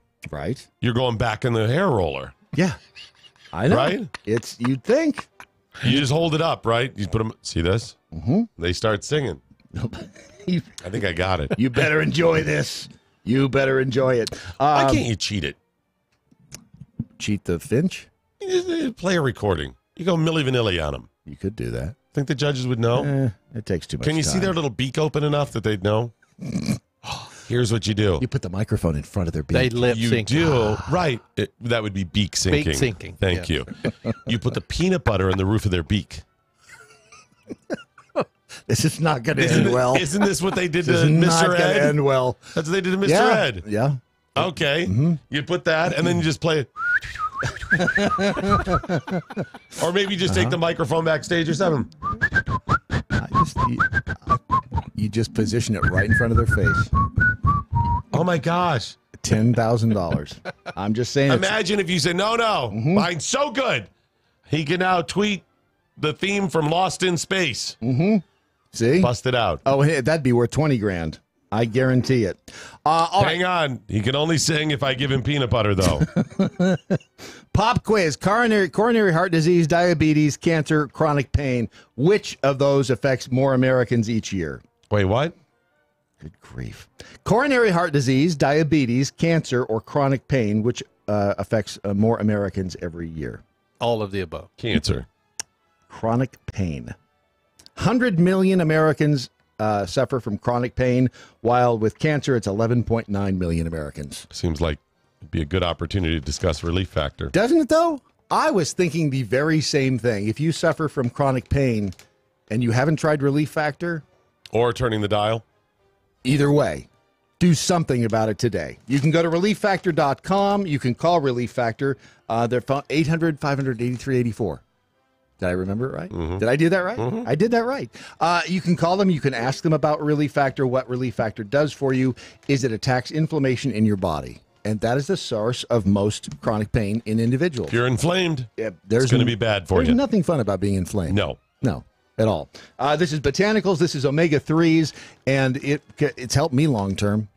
I mean, it hasn't done anything for my face. Botanicals and omega-3s. Botanicals and omega-3. So it's not like the bad opioids, those opioid things that people are always talking about with pain. Very bad, very bad. Relief Factor, not very bad. Very good, on the other hand. So go to relieffactor.com. Try it today. You can get a quick start pack, a 3-week quick start pack for it, $19.95. And you try it. You use it as directed. If it works for you, if at the end of that 30-day period you feel better, you order more. Sounds like a great idea. Think about that. If it works, you order more. If it doesn't work for you, you know, Brad Staggs, a wonderful placement of a commercial and a wonderful commercial. If it had been the right sponsor, that would have been better. But okay, so there you go. Shall I pull up the?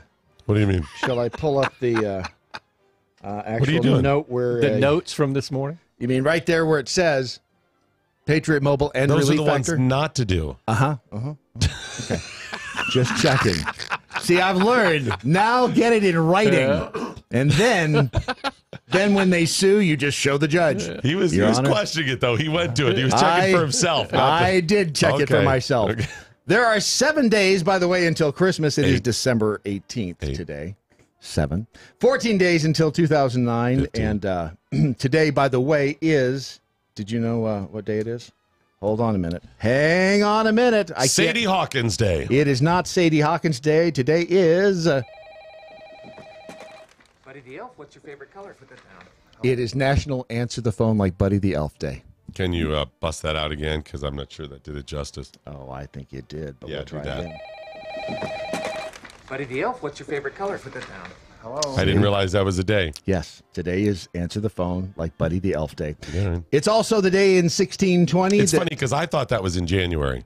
No, see, that's the problem. You A know lot what of I people got? think it is. I got National Roast Suckling Pig Day. Ooh, that's much better. I'm going to Ron's house instead. Make up your mind. Which are you going to do? Roast it or suckle it?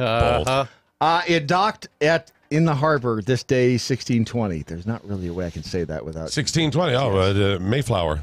Yeah, but where did it dock? Plymouth Rock. No, Bob's Marina and Mobile gas station. Very few people know that. I didn't know that. 1961, they had a #1 hit. 1961. I'll take the artist hit. or the song title, either one. It's not the Beatles yet. Not the. I'm going to go Temptations. Tokens. Oh, Lion Sleeps Tonight. Yes, indeed. Brad Pitt's 54 today. Stone Cold Steve Austin's 53. Spielberg is 71 years old today. Steven? Can you believe that? No. He's 71. He's officially old. Those are officially your headlines, and those are officially brought to you by Relief Factor. All righty, that sounds good. Stand by. More to come, including the story we didn't get to yesterday, which is pretty interesting. We'll get to it next on this, your Daily Mojo. It's the only way I can say it. Life, liberty, and the pursuit of mojo. Mojo 50. Letitia James became the first African American and the first woman to be elected as Attorney General in New York during the 2018 midterm election. She now appears to be the latest liberal New York AG who hopes to become famous by taking down the president. Let me explain. Recently, James said in an interview that we will use every area of the law to investigate President Trump and his business transactions and that of his family as well. We want to investigate anyone in his orbit who has in fact violated the law. She labels what she intends to do as taking on President Trump and looking at all of the violations of law, even though to date no violations of law have been proven. Some believe her bold claims border on political harassment and public vilification. Before she runs too far afield, perhaps James should be reminded that while she may be trying to gain celebrity status by leading a fishing expedition to destroy President Trump, she'd better make sure she's following the U.S. Constitution and not just grandstanding. James's predecessors, Eric Schneiderman and Barbara Underwood, also tried unsuccessfully to find something against President Trump. You may recall earlier this year, Trump said in part that the sleazy New York Democrats and their now disgraced AG Eric Schneiderman are doing everything they can to sue me on a foundation that gave out more money to charity than it took in. James is also working on passing a bill that changes New York's double jeopardy laws.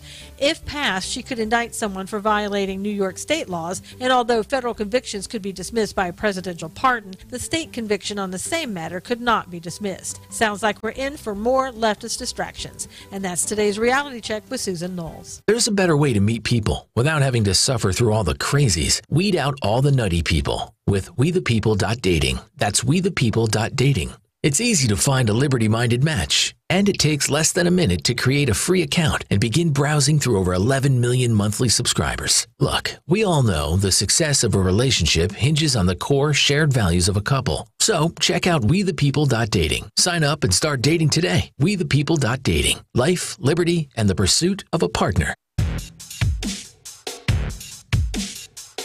Dear Penthouse, I never thought I'd write to you. I never thought this would happen to me. But I swear every word of this is true. Are you studying for a test? This is likely where you would normally hear, or what would normally start the story that I'm about to share with you. But this comes from a police report filed with Connecticut police department. All right. It's a town near New Haven. New Haven. And what I'm going to share with you is in the written police report filed by the persons involved. Much of what I'm sharing with you is from their description of the events, including the woman involved. Most of this is from the woman's POV. Should I get comfortable? Yes, you may want to. Okay. A Connecticut landscaper, 52-year-old Robert Smalley, is being held in a Bridgeport jail on charges of voyeurism, witness tampering, and a felony count for violating a protective order. This cat is in gobs of trouble and is likely not going to, ironically, get off. Okay. It all started when this 52-year-old man, Smalley, lost his home to foreclosure. He filed bankruptcy, something like this. And he moved to an apartment. Somewhere in this process, he connected with a woman that he had dated 20 years ago. Okay. She is, I believe, 49. Dated her 20 years ago. She is now married to somebody else. Okay. Nevertheless, they somehow connected. That was not reported. All right. During their reconnection, when he was losing his home, she helped him move to an apartment. It was nice of her. Yes. And while helping him move, I don't know why he was moving this if he was moving to an apartment, but he was loading a trailer with wood. Okay. As he was loading the trailer with wood, he disappeared into his house for a while. All right. And she's out there loading the wood by herself for a while. Well, that was very kind of her. Finally, she's like, where's Smalley? Why isn't he helping me load the wood? So she goes to the door. Can you help me load this wood? He appears at the door, completely naked, and watching pornography on his computer. Well, that's more entertaining than loading wood, isn't it? Yeah. Okay. Yes. So, all right. He told the woman, and remember, much of this is from her description of the event. Right. He told the woman that he had to, quote, well, I'm not going to quote him. I'll say it's a slang phrase for self-pleasure. Okay. He said that he had to, slang term for self-pleasure himself before he started to work. She said, all right. He said, Okay. so go outside and, quote, give me a few minutes. She went outside and she continued to load the aforementioned wood. After 20 minutes or so went by, she's like, he's still not there, and I'm still out here loading the wood by myself. She went back to the door. That's when he appeared, quote, near the entrance, naked. Near the entrance. With maple syrup on his penis. Okay. Now, at this point, you're thinking, wow, this is a bizarre story. Yeah. And I understand how he is being charged with all of those things, right? Yeah. You see where this is going. Yeah. She's going to take great offense to this. Yes. She's going to file all of these crazy, what is he doing? This is sexual proposition. There. Yeah. Remember, there was voyeurism, something. Yes. What would you expect her reaction to be? Get your ass out here and help me load this wood. Or leave the guys there, right? He has appeared with, with Aunt Jemima all slathered up in there, right? Yeah. Yeah, she could have just simply Instead, according to her comments, she began touching her breasts, which left her in a, quote, turned on state. Yes. Okay. You look like you have something at this point. Oh, I have lots to say. Okay. Just feel free to jump in there. So he appears with the maple syrup, which is a bold go-to move. It really is. I mean, if you're whipping right, if you're run out of whipping lotion, you got to use maple syrup. Right, but I mean, with her though, I mean, he's supposed to be loading the wood, right? He's already showed up naked, and she's like, "Whatever, get out of here and help me load the wood." Yeah, he's loading the wood, and he goes, "Not, hey, baby, let me, any of the lines you try, any of the move. This is a bold move." He just decides he's going to stand there with the maple syrup slathered over him. The possibility that you overplay your hand here with a maple syrup move like that is really high. Yeah, it's a sticky. I mean, I'm sure it's a numbers game. 1 out of 10, 1 out of 100 are going to be like, I've always liked Aunt Jemima. Mrs. Butterworth is quite hot. Let me touch my own breast. I mean, what are the odds that she did react that way? And she did. See? According to her, she began to touch her breasts, which left her in a turned-on state. Now, how do you get from there to all of the charges against him? Man, he really had to screw this one up, didn't he? She added that she was a, quote, willing participant in what followed. Uh-huh. She said the sexual activities included, I don't want to say that or that.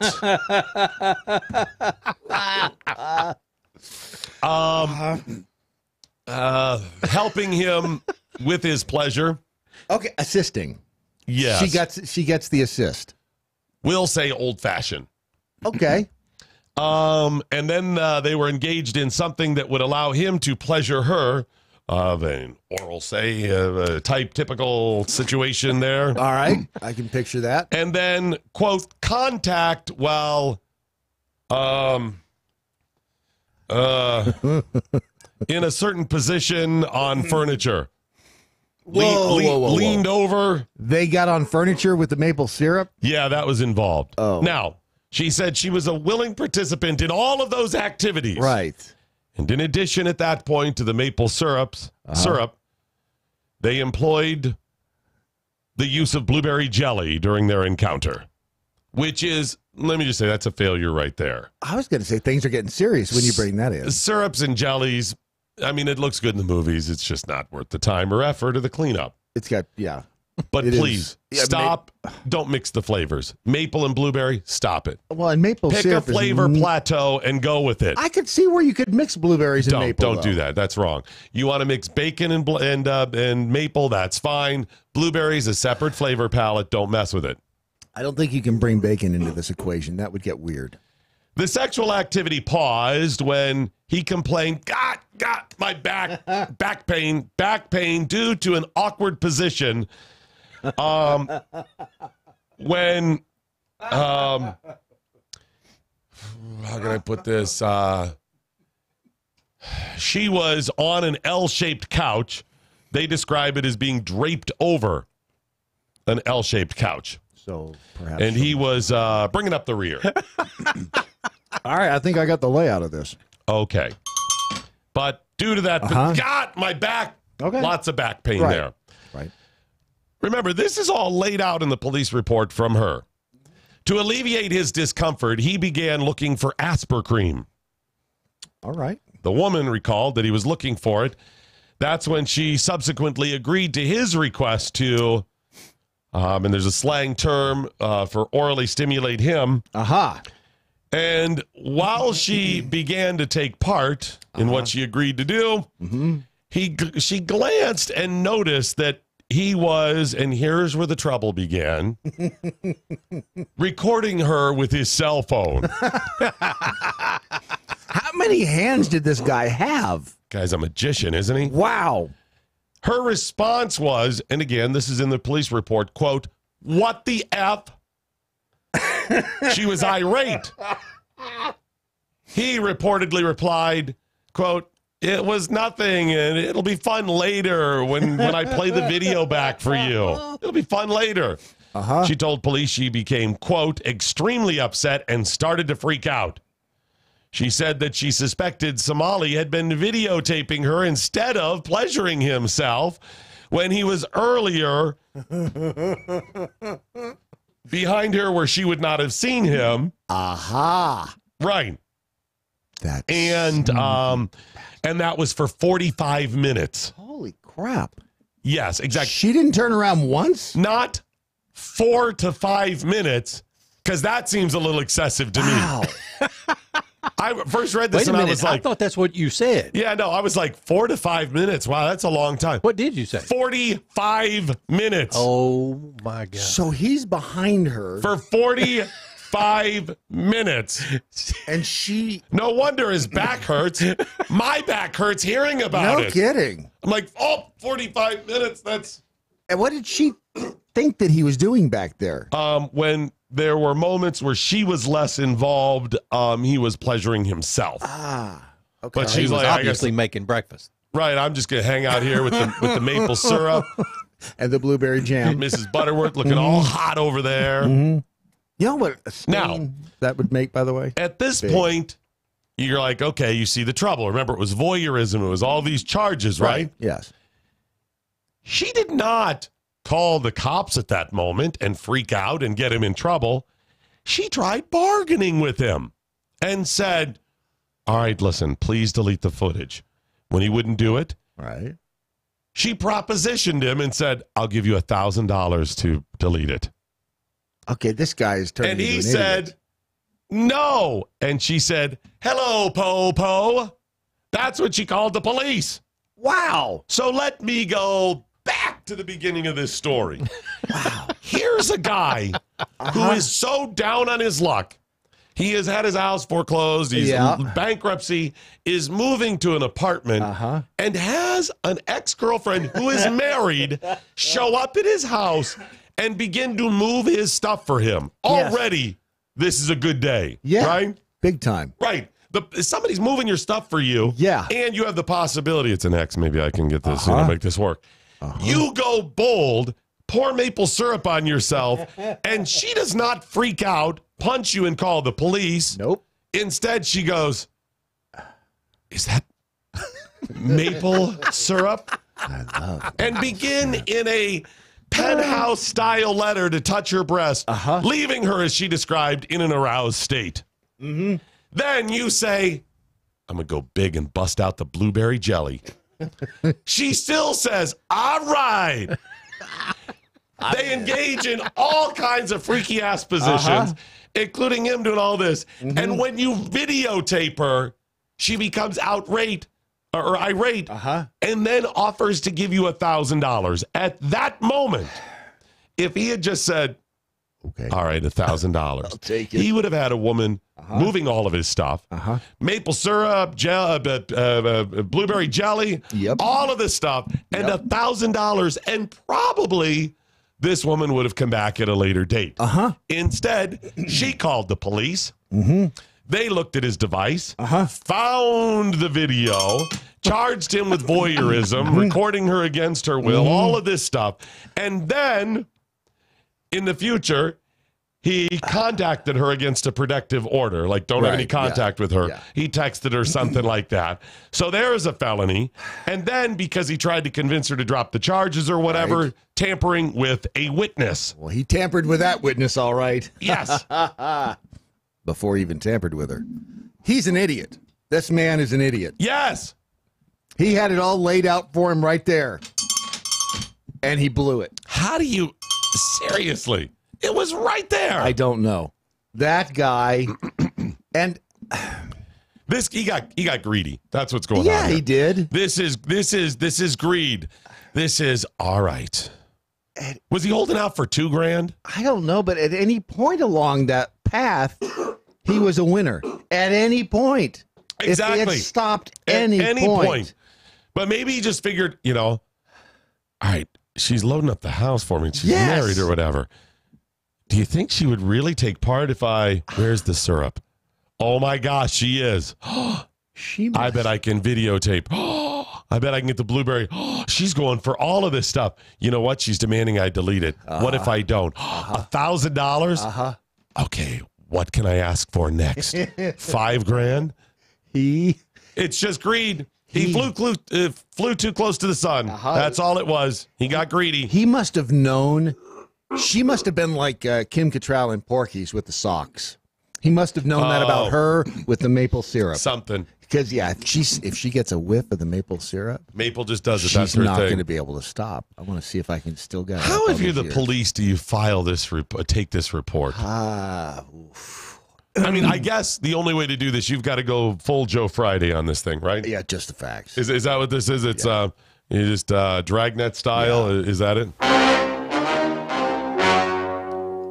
The story you are about to see is true. The names have been changed to protect the innocent. All right. What happened after the maple syrup? Well, just the facts, ma'am. Just the facts. Then it was the blueberry. Was it Aunt Jemima? It was the blueberry. What type of maple syrup was it? Was it a real maple syrup? Was it an imitation maple syrup, ma'am? I'm going to need the facts. With or without butter? Did he have the butter? You got to take that straight. That's a different movie. Al? See, this is one of the stories they would not have covered on Dragnet. So what are you in for? Lewd and lascivious maple syrup. Being a dumbass. I got to believe you're going to get a beat down just for being so stupid. Yes. Wait a minute, dude. Wait a minute. And then you did, and you would, and she was going to give you. Why didn't you just bail? Yeah. He's not going to last long in prison. Wow. That is a major fail. Oh, and by the way, you can add that to the list of things that will never happen to us. Ever. Yeah, no part of that story would happen to me. No. Yeah. No, except for the arrest Then part. again, there is a the arrest 50-50 bus tour. We might get delirious about halfway through. That's true, too. Well, have you heard what happens to Matt Locke when he gets around dirty socks? He gets day 15 in, and I see that bottle of Aunt Jemima. Has trouble. He gets lonely on a bus. That's right. It's lonely on a bus. Such a bizarre story. Wow. Crazy. I get the, I'm sure there's, the MeWe chat rooms. Bing, bing, bing, bing. Well, it looks like a Las Vegas slot machine. The little counter ringing up, the number of people with comments. By the way, you're welcome. You're welcome, MeWeers. Yeah, get the comments in. You can't share any of them, I'm sure. MeWe chat room. It's MeWe.com. Also Twitter and also Facebook. We'll get those in. But before we get to that, Brad Staggs, my friend, would like to tell you about a company called Charity Magnets at charitymagnets.com. Do they have magnets, and are they for charity? It's amazing because it is such a coincidence that a company called charitymagnets.com would have magnets that when you purchase them, a portion of said proceeds goes to benefit a charity. That charity being Cops for Kids with Cancer. Here's the thing. These magnets look great on a refrigerator. They look good on a car. They look good in a box. They look good with a Fox. They look good anywhere you'd like to put them. And they're not just magnets either. You can find keychains. You can find the little emblem that goes on your license plate, which I like to call the get out of jail free card. I'm not saying that, and I would never suggest that you put this on your vehicle to... Let's say you're a guy who the cops are visiting because you secretly recorded a married ex-girlfriend of yours. Helping you load the wood. Helping you load the wood. Right. And they're over there, and they may give you the benefit of the doubt if they see you are a law enforcement supporter. Yes. And at that point, you got to take anything you can get. It is worth a shot. But if you go to charitymagnets.com, you'll also find the little puppy collar tags too. Those are really cool too. Yeah, so you can find there's something for everybody. And I think if let's see, today, you probably still have time to get it by Christmas. I would say we're coming down to the wire, but if you do that today, you will have some time to get that stuffed into someone's stocking. And that is a really cool stocking stuffer. There are people, believe me, there are people who collect magnets that they love it. You can't see their refrigerator for the magnets on them. And that's awesome. I would never. And then the license plate would be a nice thing to do too. You just you got a loved one, you just put it on. Yep, it bolts right on there, so nobody can steal it. Not that people would have the cojones to steal something off your car, but this bolts right down. Go to charitymagnets.com, see what they have that would look good on your car, and do something good for Cops for Kids with Cancer at the same time. charitymagnets.com. And yes, over on the MeWe. Are you sure? Constitutional drunk. Alexa, add maple syrup and blueberry jam to the shopping list. Yes. Such a fail. Let's see. Her, backyard cows, her. Can you come outside and help me load this wood? Him. How about you come inside and help me load this wood? See, if you just don't put any emphasis on any of the words, you can get away with it. Well, that's first-hand job experience. I know that. Time to send the boys some maple syrup and blueberry jam for the 50-50 tour, according to Steve Fox. I don't know what that means. What a moron. I just can't... Seriously, delete it. I'll give you $1,000. Okay. I don't... Here's the thing, you dumbass. Let's say you see great value in having that recording. Right, for your future use. Okay. You know, you can probably have the $1,000 and then convince somebody like this in the future to allow you to record them. Yeah. Or you could just delete it and that's what I mean. But what take the $1,000 and then in the future, when you delete it, it goes into the recently deleted folder and do something nefarious. Did you know about that? I did. You're saying lie to this woman? I would never say that. I would never suggest that, not for a moment. That sounds I would unscrupulous. Hey, is the wood in the back of the studio the same wood that the syrup sucker was loading? It is not. It is not. So you admit there's wood there? Yes, there's wood paneling on the wall. Uh-huh. Is that what you're talking about? No, I think there's Florida wood. Man's There's Tainted wood Love. flooring on the wall as paneling. It is the giant felices. Felices? I don't know what you're talking about. It's the plural of phallus. Okay. Yeah. Spreading that blueberry jam all up and down, and that's as far as I can get on that. Maybe we just move on now. I think that's a good idea, most likely. All right. Last week, former President Obama, as we change things up here just a bit, received the Robert F. Kennedy Human Rights Ripple of Hope Award. He was awarded the Robert F. Kennedy Ripple of Hope Award. Wait a minute. Ripple of Hope? Yeah, the Boone's Farm Award of Hope wasn't available. Isn't Ripple I was thinking Kennedys and ripples in water shouldn't go together. Oh, that's going to be a funny way to take it, too, or inappropriate, depending upon how sensitive you are. Mm-hmm. The Robert F. Kennedy Human Rights Ripple of Hope Award. And Barack Hussein Obama had a couple of interesting things to say, and I want to share this with you, especially as we head down to Christmas and this holiday season. Here's what he had to say. Hope is the insistence that no matter how tough our circumstances, there are better days ahead. Hope is the insistence that no matter how bad things are, there are better days ahead. Let me make sure. Hope is the insistence that no matter how tough our circumstances, there are better days ahead. Okay. That's hope. Okay.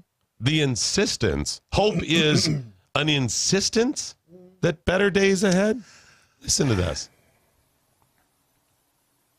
That the crooked road can be made straight. That's hope. That out of the ashes a phoenix can rise. That he's reading from the teleprompters. You can see his eyes, and he's stumbling. Here we go. if we persist,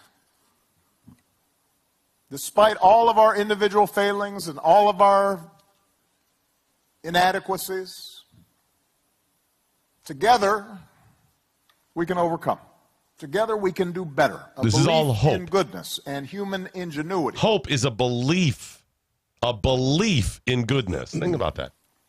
And maybe most of all, our ability to connect with each other and see each other in ourselves. This is all what he says hope is. He also said, when our leaders are content on making up whatever facts they want, a lot of people have begun to doubt the notion of common ground. Bobby Kennedy's life reminds us to reflect, or reject rather, such cynicism. But I can't get over his definition or explanation of hope. And this is something I caught during the campaign and during his presidency. Listen again to the first Hope part. is the insistence that no matter how tough our circumstances, there are better days ahead. The insistence. Is that how you would describe hope? And this is important because this is one of the ways he got elected. And this is one of the reasons that those very sensitive people, the people who base their life on feelings, supported him and still do. Hope is the insistence that there are better days ahead. Brad, if I said to you, use hope in a sentence, and I'm not saying reference that girl you know, Hope. Oh, how do most of us use hope? Almost 90% of it, aside from him, quoting him, right? We say, I hope something happens. Yes. I hope I hit the lottery. Right. Hey, I'll be over at 3. Well, I hope you're here on time. I hope. Hope is it's like a wish. It is a wish. Mm-hmm. Yeah, it's not an insistence. It's not an insistence. No. So why does he use that phrase? Why does he blur the line? Because he cannot use the word that is the better word for the definition he laid out, and that word is faith. No, he cannot. No, he cannot use that word. Faith isn't even the insistence of that. Faith is not even worrying. Faith is confidence. There's a difference between faith and hope. Faith, as Brad said accurately, is a wish. Mm-hmm. Faith is confidence. Faith is a step beyond hope. Faith is believing. It's knowing to the point that it doesn't even cross your mind. Mm-hmm. And your faith may come and go, and you may have hope with it. Mm-hmm. When you go to bed at night, unless you live in a shady-ass neighborhood, yes, do you really wonder, oh my gosh, I hope my car is going to be there in the morning? Most of it's generally no, you do not. Right. Do you hope, I hope my toothbrush is there in the morning. I hope the toilet flushes in the morning. I hope you don't even think about these things. No. You have faith, a belief, an unquestioning in your head that those things will exist and operate that way in the morning. Yes. And the only way that even is challenged is if you have some incident with those items or your car or something the day before. Right. Oh my gosh, my car has been stolen 3 nights in a row. I hope it's there in the morning. Yeah. Most of us, you get up, you're shocked that your car isn't there. Why? Because you believed, you had that level of faith that it would be there. And that's the difference. That's what he failed to say and explain back in the day. If you're somebody in those communities that are hanging your hat on hope, you're doing it wrong. Hope, don't get me wrong, hope is a wonderful thing. It's optimistic. Hope can get you over that, wow, I'm having a really bad day. Mm-hmm. There is the possibility that something could go right today. Mm-hmm. I have that hope, right? It's still there. There's a little bit of something. It's not complete faith that everything is going to be bad. Right. There could be some good, and that's fine. But faith is knowing it will. Yes. And that's the part that he neglected through all of this. The man who challenged and ridiculed and laughed and mocked at those Bible thumpers, those people grabbing their guns and their Bible, missed something. Those Bibles, those Christians that you mocked, are one step beyond hope. Shouldn't you have heralded them? Have hope. It's optimistic. It's good. And hopefully you will get to a point where you'll have faith like those people. Faith is the confidence in knowing. But see, he would rather you be hopeful that the government will do something than rather have faith in your religion and God. Yeah, he's not going to say that. And there's the difference between Barack Obama and me.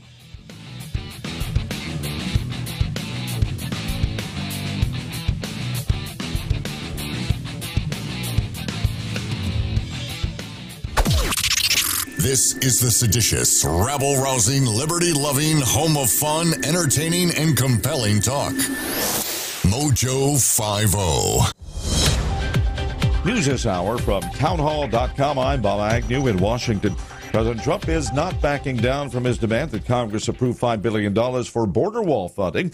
White House spokeswoman Mercedes Schlapp says the money is needed not just to fulfill a campaign promise, but for national security. We're going to find ways to get to that $5 billion and make sure that we increase funding not only for the physical barrier, but also for technology and for personnel. Could a short-term spending bill just to get through the holidays be the solution? Not according to Republican Congressman Mark Meadows of North Carolina. No, I mean, what makes January any better than December 21st? I'm willing to stay here through Christmas to get it done right on behalf of the American people. We continue to punt. This is not anybody's surprise. President Trump has said he'd be proud to take the blame for a partial government shutdown if it comes to that in his battle for the funding. By an overwhelming bipartisan margin, a Senate panel has voted to advance a criminal justice reform bill to the full Senate. Iowa's Chuck Grassley calling it the most significant criminal justice reform bill in a generation. The measure calls for changes to sentencing and mandatory minimum laws. It has the support of the White House, but has run into problems with some conservatives who claim that early release guidelines will put dangerous criminals back on the streets. As Capitol Hill correspondent Wally Hines, Chicago police say 2 officers investigating shots fired were killed last night after being struck by a train. I think it's really important that we put our arms around the Chicago Police Department. The Chicago Mayor Rahm Emanuel, another black eye for stocks yesterday on Wall Street. Share prices fell 2% for the second day in a row on Wall Street. The Dow Jones Industrial sank 507 points, pushing stock prices solidly into the red for the year. That's correspondent Warren Levinson, who reports the S&P 500 also fell by 2% to its lowest level since October of last year. More on these stories from townhall.com. Take the pain out of ordering your diabetic testing supplies with Diathrive. Diathrive ships the testing supplies you need directly to you when you need them. Best of all, with plans starting as low as $8 a month, Diathrive is probably going to cost you less than what you're paying today. Diathrive is so convinced that you'll love their service, they're offering your first month of supplies free. Simply type the code DOC, D-O-C, at checkout. Diathrive.com. That's D-I-A, thrive.com. The Adrian Slate Show. If you want a real funny, real-time example of a juxtaposition, or as they like to call juxtaprogressive, take a look at San Francisco. The mayor said there is so much feces on the streets because of homelessness that it's more than she's ever seen. So, big government, welfare state has provided us with a slew of homelessness. But capitalism found a way to meet a need caused by progressivism in the form of what is called an app called Snapcrap. Somebody was enterprising enough to build an app that allows you to take pictures of where to avoid homeless defecation. So now this app will let you wade the murky, muddy waters and hurtle over the homeless dump logs. Thanks to capitalism, we have a way to mitigate the damage of crappy progressivism. Dating today with all the crazies out there has to be nuts. Yes, it really would. Wouldn't it be nice if there was a place you could go to find people who think like you do? Like me, like libertarians and conservatives? Right? There is. WeThePeople.dating. Amazing. What a genius idea. This is a site that you can go to if you're single and you are looking for somebody who you know you're going to think the same way, as for from a political freedom standpoint. If you want to date the right person for you, you'll find them in one place. WeThePeople.dating.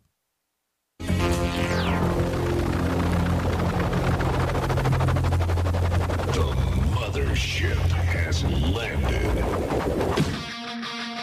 Here we are, very, very close to Christmas. Regardless of what Brad Stagg says, we have now 7 days. No. You want to know exactly how much What did time? you say today? What did we have? Days until Christmas.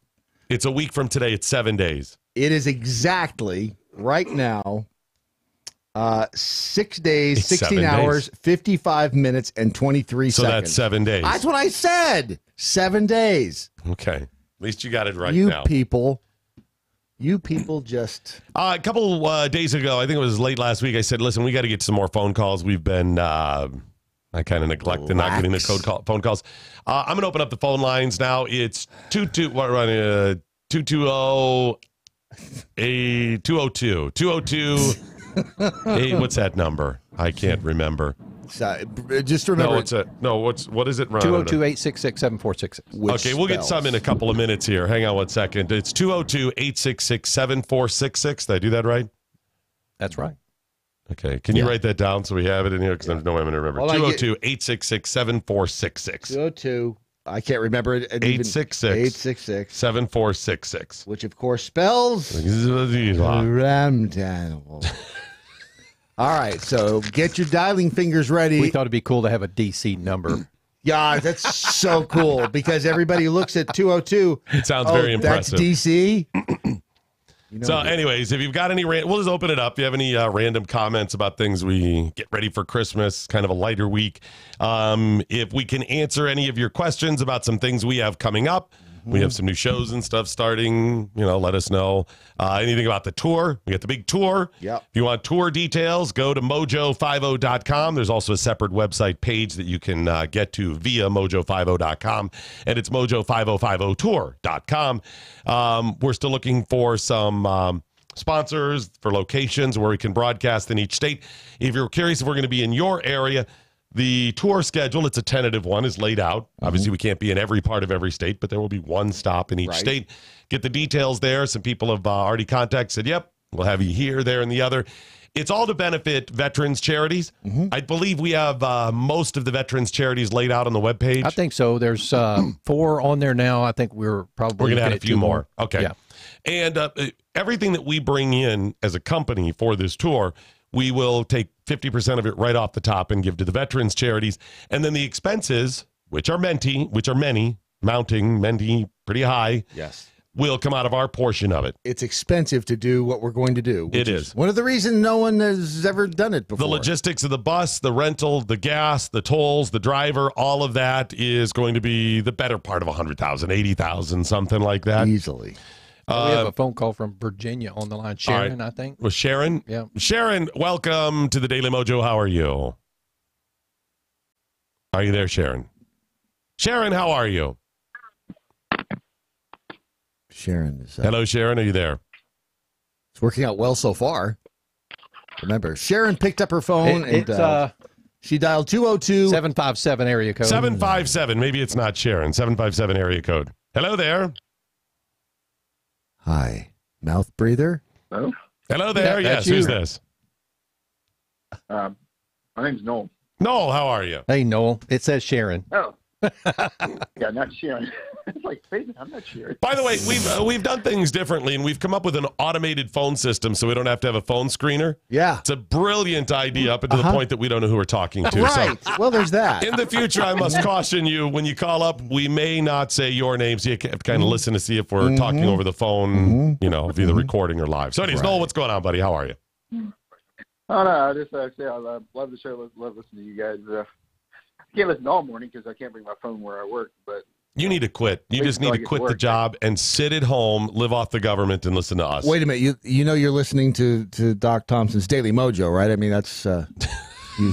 hold on. You said you love the show. I just want to make sure you know who you're listening to. You're listening. Thank you for listening to Rush Limbaugh. No. Thanks, buddy. No. When I get back to work in January, I can see everyone. Okay, good. For the whole morning. No, thanks a lot. We really appreciate the support. And if you like us at this low bar that we've set, the good news is we've got better stuff coming. It can only get better. I don't know about that, but we do have good stuff coming. Better stuff. So, Noel, thanks so much. Appreciate it. 202-866-7466 if you want to comment. Another call from Illinois. Let's say Illinois caller because we don't know any of the names. Hello there. Who is this? This is live? Is this what this is? Yes, we're on the air. You're on the air live. Welcome aboard. Listen, between you and that 7 foot of stupid Obama, I want my Bobby Kennedy Award because I'm going to tell you, Doc, this is Dominic from Chicago, and I'm going to save your show from a tragic death in a hotel kitchen like he suffered with this. What is this morning here? What do you do? What do you do? I made a decision. Yeah. I made a decision.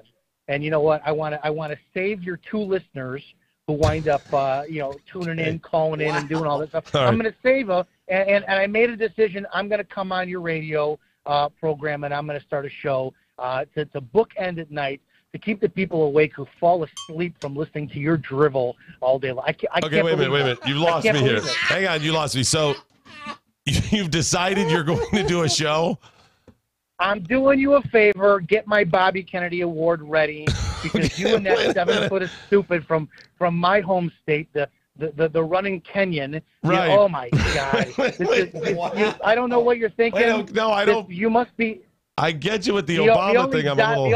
Listen to me. Listen to me. The only doctor you must be related to is Kevorkian because you're killing your audience. I'll see you soon, Doc. I'm coming for you. Okay, I don't know what that was. Okay. Was that my dad? He's dead. Okay, I don't. Wow, that was. Let me figure this out here. So Dominic from Chicago says I'm killing him with Obama. I don't disagree that hearing Obama is kind of dead there. I thought I had a point. I get all that. That's not in dispute. And the 3 listeners, he might be overselling this, but the part I'm confused. He's gonna host a show. Did he mean on ours? But he said at night. I'm trying to see if it's what he said. Maybe. Although we've been adding shows, and I just mentioned it. When I just said we're going to be adding shows, I didn't mean this is an open casting call. Hey, if you call up now, you win a slot on the air. This isn't what I was. The only doctor you're related to must be Kevorkian. And I'm like, I think Dominic from Chicago is really speaking duck. You think so? I know that's what somebody in the MeWe chat room. Oh, maybe it is. Now we know his ID. Maybe that's Dominic is the ultimate jackhole. Okay, yes. When I say we'll be adding shows, not an open casting call. Wow. Although maybe we should. That isn't what that was. So he was confident. That's certainly confident. I wish I could have gotten more details, but he's done. Okay, well, so far taking the phone calls was a wonderful idea. Just remember, dial 202, which is 866-7466. Right. It's easier to remember if you just remember. You know, normally that guy behind the glass has some pretty good ideas, but taking phone calls this morning was a terrible idea. Where'd your flashcard go? It's Ron, by the way. I don't know what happened to it. Here it is. Yeah. Dude kind of freaked me out. God bless him for being confident. Yeah, no joke. POTUS Toad says, I need a job. I can be a call screener. I can keep the 2 callers in line. Yeah, I kind of like the rugged Wild West feel of spinning the wheel and seeing if we got calls. Right up until the lawsuit, and then that's when it all. It's okay. We just need for remember years ago, it was always, "Hi, you're on the air. Welcome to Daily Mojo." Woo! Doc, doc, doc, doc, doc, doc, doc, doc, doc, doc, doc. Call. No, sir, listen to me, not your phone. Okay, wait. You know. Yeah. We took time to teach people, and now people know. You call up, they get it. You turn the radio down, whatever. That's right. We just need to educate people over the next 40 or 50 years that we may not actually get your name right. You just kind of have to listen on the phone if it's actually. We should have it down in the next 3 or 4 decades. How about this? How about we need to come up with some sort of system where if you're on hold ever and we start talking, you just answer us. I started to say. So there'll be 6 people on hold going, "Yeah, Doc, okay, it's not me you're talking to. Gotcha." But then when we reply, we won't know. Yeah, I'll have to ask a different question so we know what answer to give. No, because only the person who you have on the air is going to you're going to hear them. So. Well, with the automated system, but they all hear you, so they all will think you're answering them. Okay, but they'll hear the one that comes over. Right. Well, yeah, they'll hear the one that comes over. Yeah, so the other ones will just keep talking. That's okay, fine. I've said hello 6 times. He's still not to me yet. Let them keep talking. It keeps them busy. Now, on the automated, it comes up. What it does is it's voice to text. So when you say your name, voice to text, that's right. We get it on our little screen here that says Bradley J. Staggs calling from Fort Worth. Well, sometimes it does. Or then it just says Sharon General. Yes, sometimes it makes a bunch of crap up and puts it down there in the subject line, as we discovered on our Black Friday marathon. It sometimes just makes up random crap and spits it out. Like Noel. Yeah, Sharon. It said Sharon General. So maybe it was just Sharon General information. That's probably what it was. So how does it sound when you call? Because I've never called it. It's just an automated attendant that answers and says, "It's amazing." It says, "Please state your name and what you want to talk about," and then press the pound key. So I'm trying to think. It must pick up. Can we change the message? Yeah, we can do our own outgoing message. By the way, we may want to just say something like say your name, not your message, because I think the message is where it screws up. All right, Stephen English says Dominic sounded a lot like Stunt Brain. I think we're being shilled. That was not Stunt Brain, as God is my witness. That was not that Stunt was not Brain. Stunt Brain. I know. Yes, that was not Stunt Brain. As God is my witness, that is not Stunt Brain. There's a lot of conjecture. So I think this guy's one of the jackholes. I bet it's Stephen English. It's probably Stephen English. He's the one who smelt dealt. Well, I was going to say we know it's from Illinois, so you could track it down, but the we problem don't know is, anything. Well, because our phone line is from D.C. and we're in Fort Worth, right? So we can't even really tell. It's someone who has a. And there's although Stunt Brain, I see why they're saying that. Stunt Brain is from Chicago originally and hosts shows, fill-in stuff on WLS in Chicago. Right. But Stunt Brain's phone number is not a Delaware phone number. I think his is New York. It didn't ask for my name. It asked what your topic is. That's what Matthew Jacobs Jackhole. Okay, see, that's what it is. So sharing general information. Hey, how come we keep getting Sharon on the line? Yeah. Everybody's sharing general information. Yeah, it can be a bit of a problem. And yes, Stinky, we're glad that tweets aren't phone calls. Because that would be... that could be a problem in the future, can't it? Big problem. Okay. Big problem. Just saying. Kirk Bologna, Pony and Cheese. Kirk Bologna, Pony and Cheese. We're going to open up the phone lines. Grenade. That's always the risk when you open up the phone lines because you never know. Yeah, I just looked up Stunt Brain's area code. His is actually New York because he lived in New York for years. So it's not him. Right. I don't know who it was. I think it's one of these. My money's that one now was on a Chicago number, by the way. My money's on Stephen English. Yeah, that's what I mean. But it doesn't necessarily mean they're in Chicago. Yeah, it doesn't tell me who it is. Just but it means was Chicago's, yeah. But man's going to do a show for us. Oh, yes. Yes. Okay.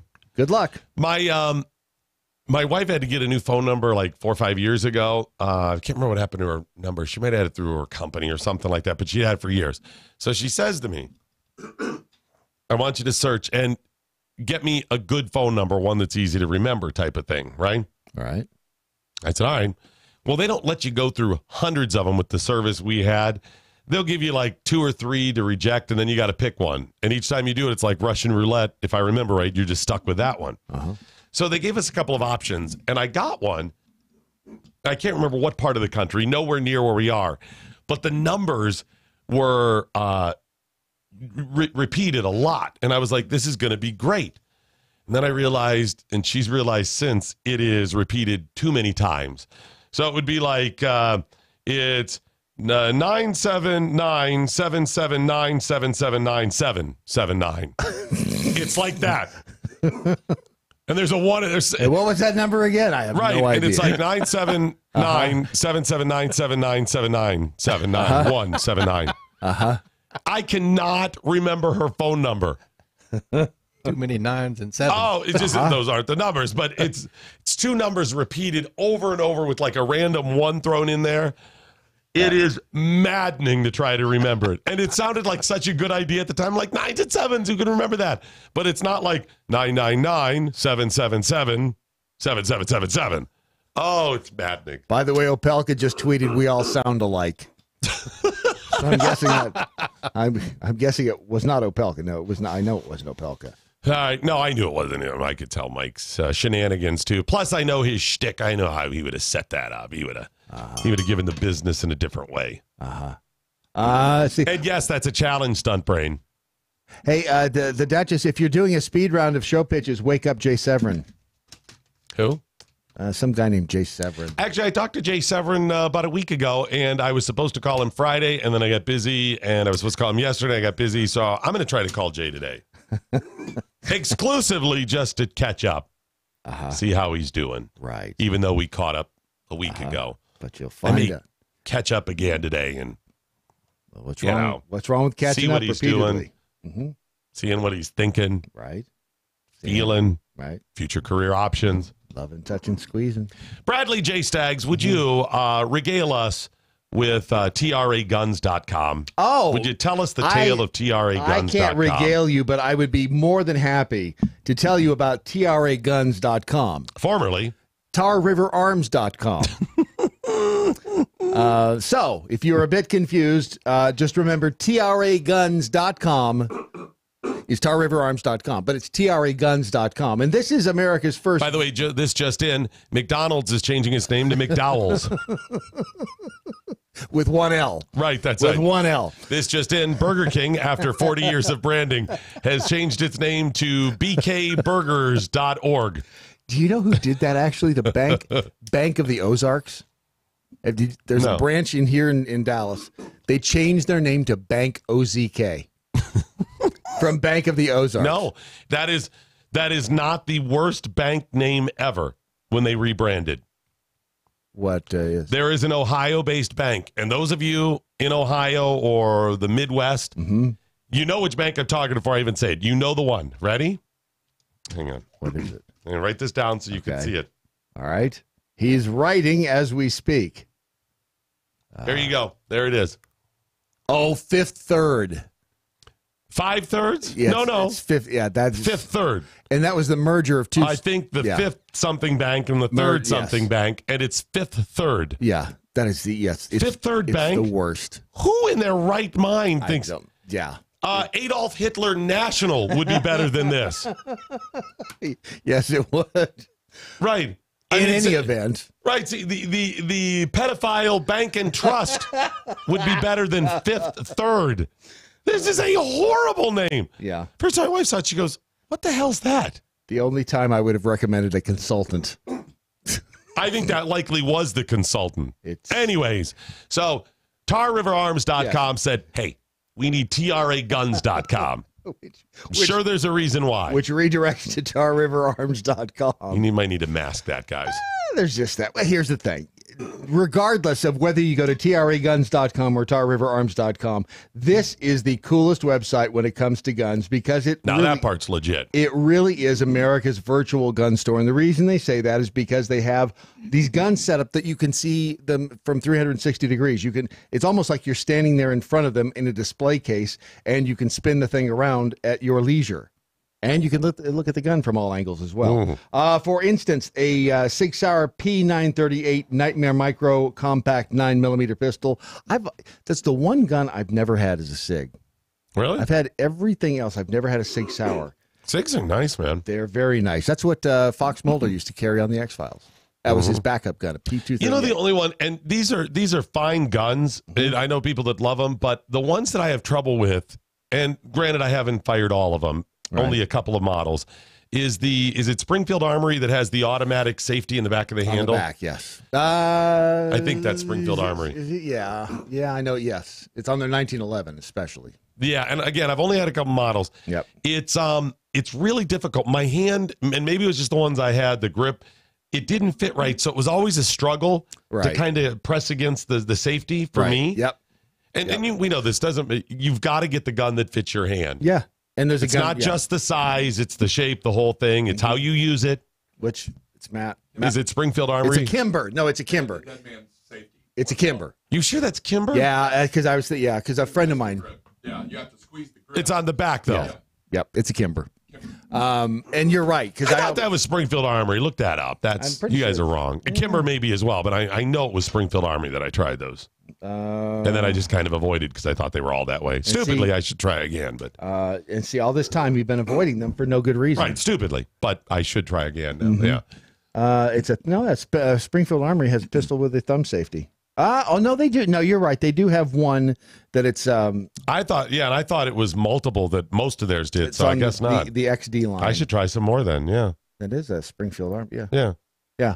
So anyway, here's the bottom line is this. If you want to take a look at a gun, if you found a gun that you like that is local, and by the way, I didn't mention the price of this P938. What is it? And this is the stunning part. This thing retails $815. It's $535. It's incredible. Their prices are really good. They have one of them. They have one of them, though, and I would recommend that you go and get it today before Matt Locke does. They are crushing this. It's traguns.com. Yeah, it's TRA Guns. The Sig Sauer, $535. That is veteran owned and operated. You can see the guns. They'll handle the transfer to your local FFL. They're going to take care of your shipping. It's just a great opportunity. And you see the low prices to begin with. Boom. Why go anywhere else? Makes great Christmas gifts, obviously. Get your significant other a pistola. Get yourself a gun.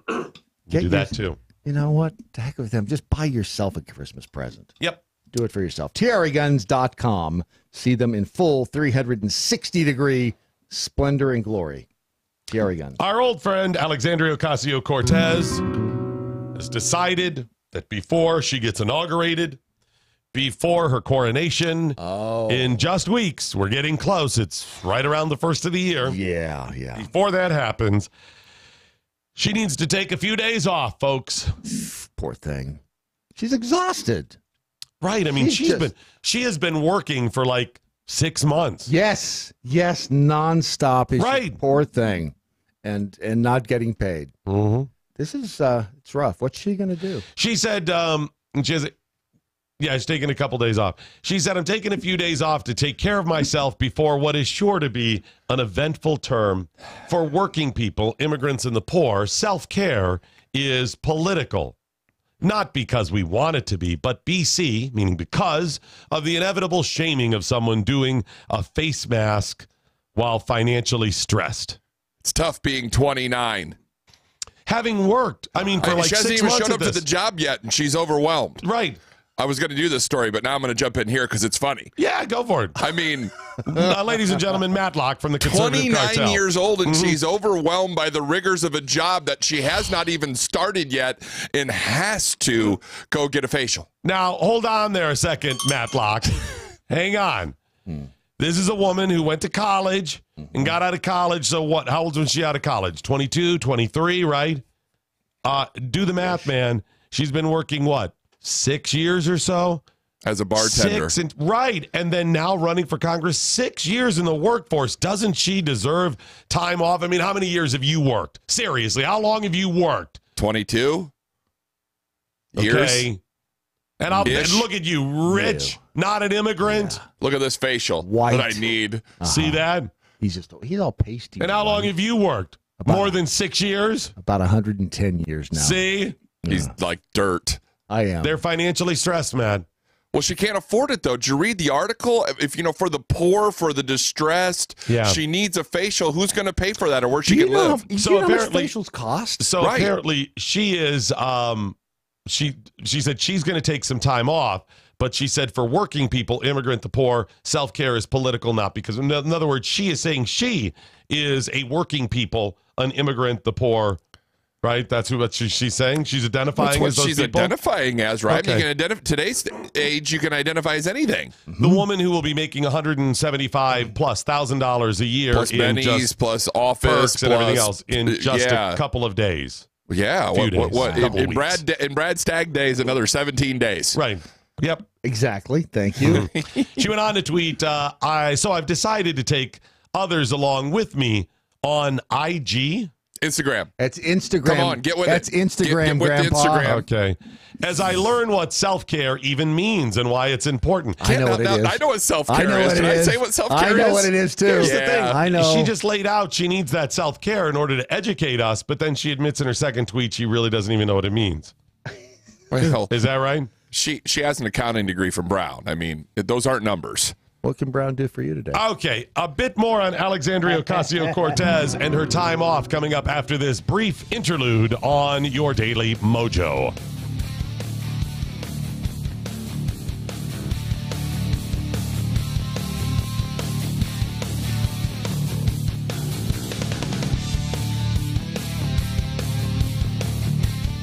By the Numbers with Andrew Coppins is powered by TarRiverArms.com. They've revolutionized online firearm sales with high-resolution pictures, 3D imaging, and the best prices. How much will you save? Find out at TarRiverArms.com. That's TarRiverArms.com.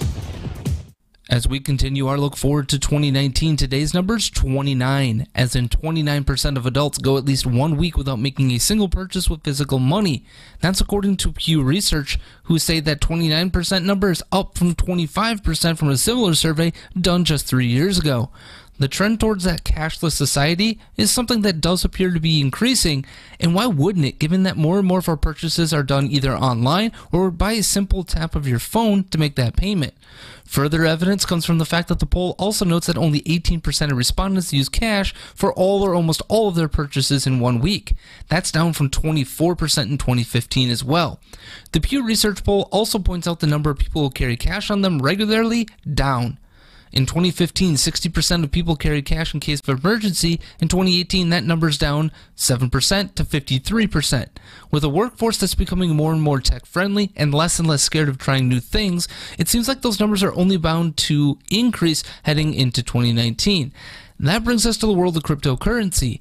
While the value has definitely taken a nosedive in recent months, giants in the tech and financial world like IBM and Goldman Sachs have dove headfirst into the cryptocurrency game. Both are launching their own cryptos with the goal of making them easily transactable. But technology isn't the answer for everyone, as a whopping 29% again of those that earn $30,000 or less make all or almost all of their purchases with cash, while only 7% of those who make $75,000 or more do the same.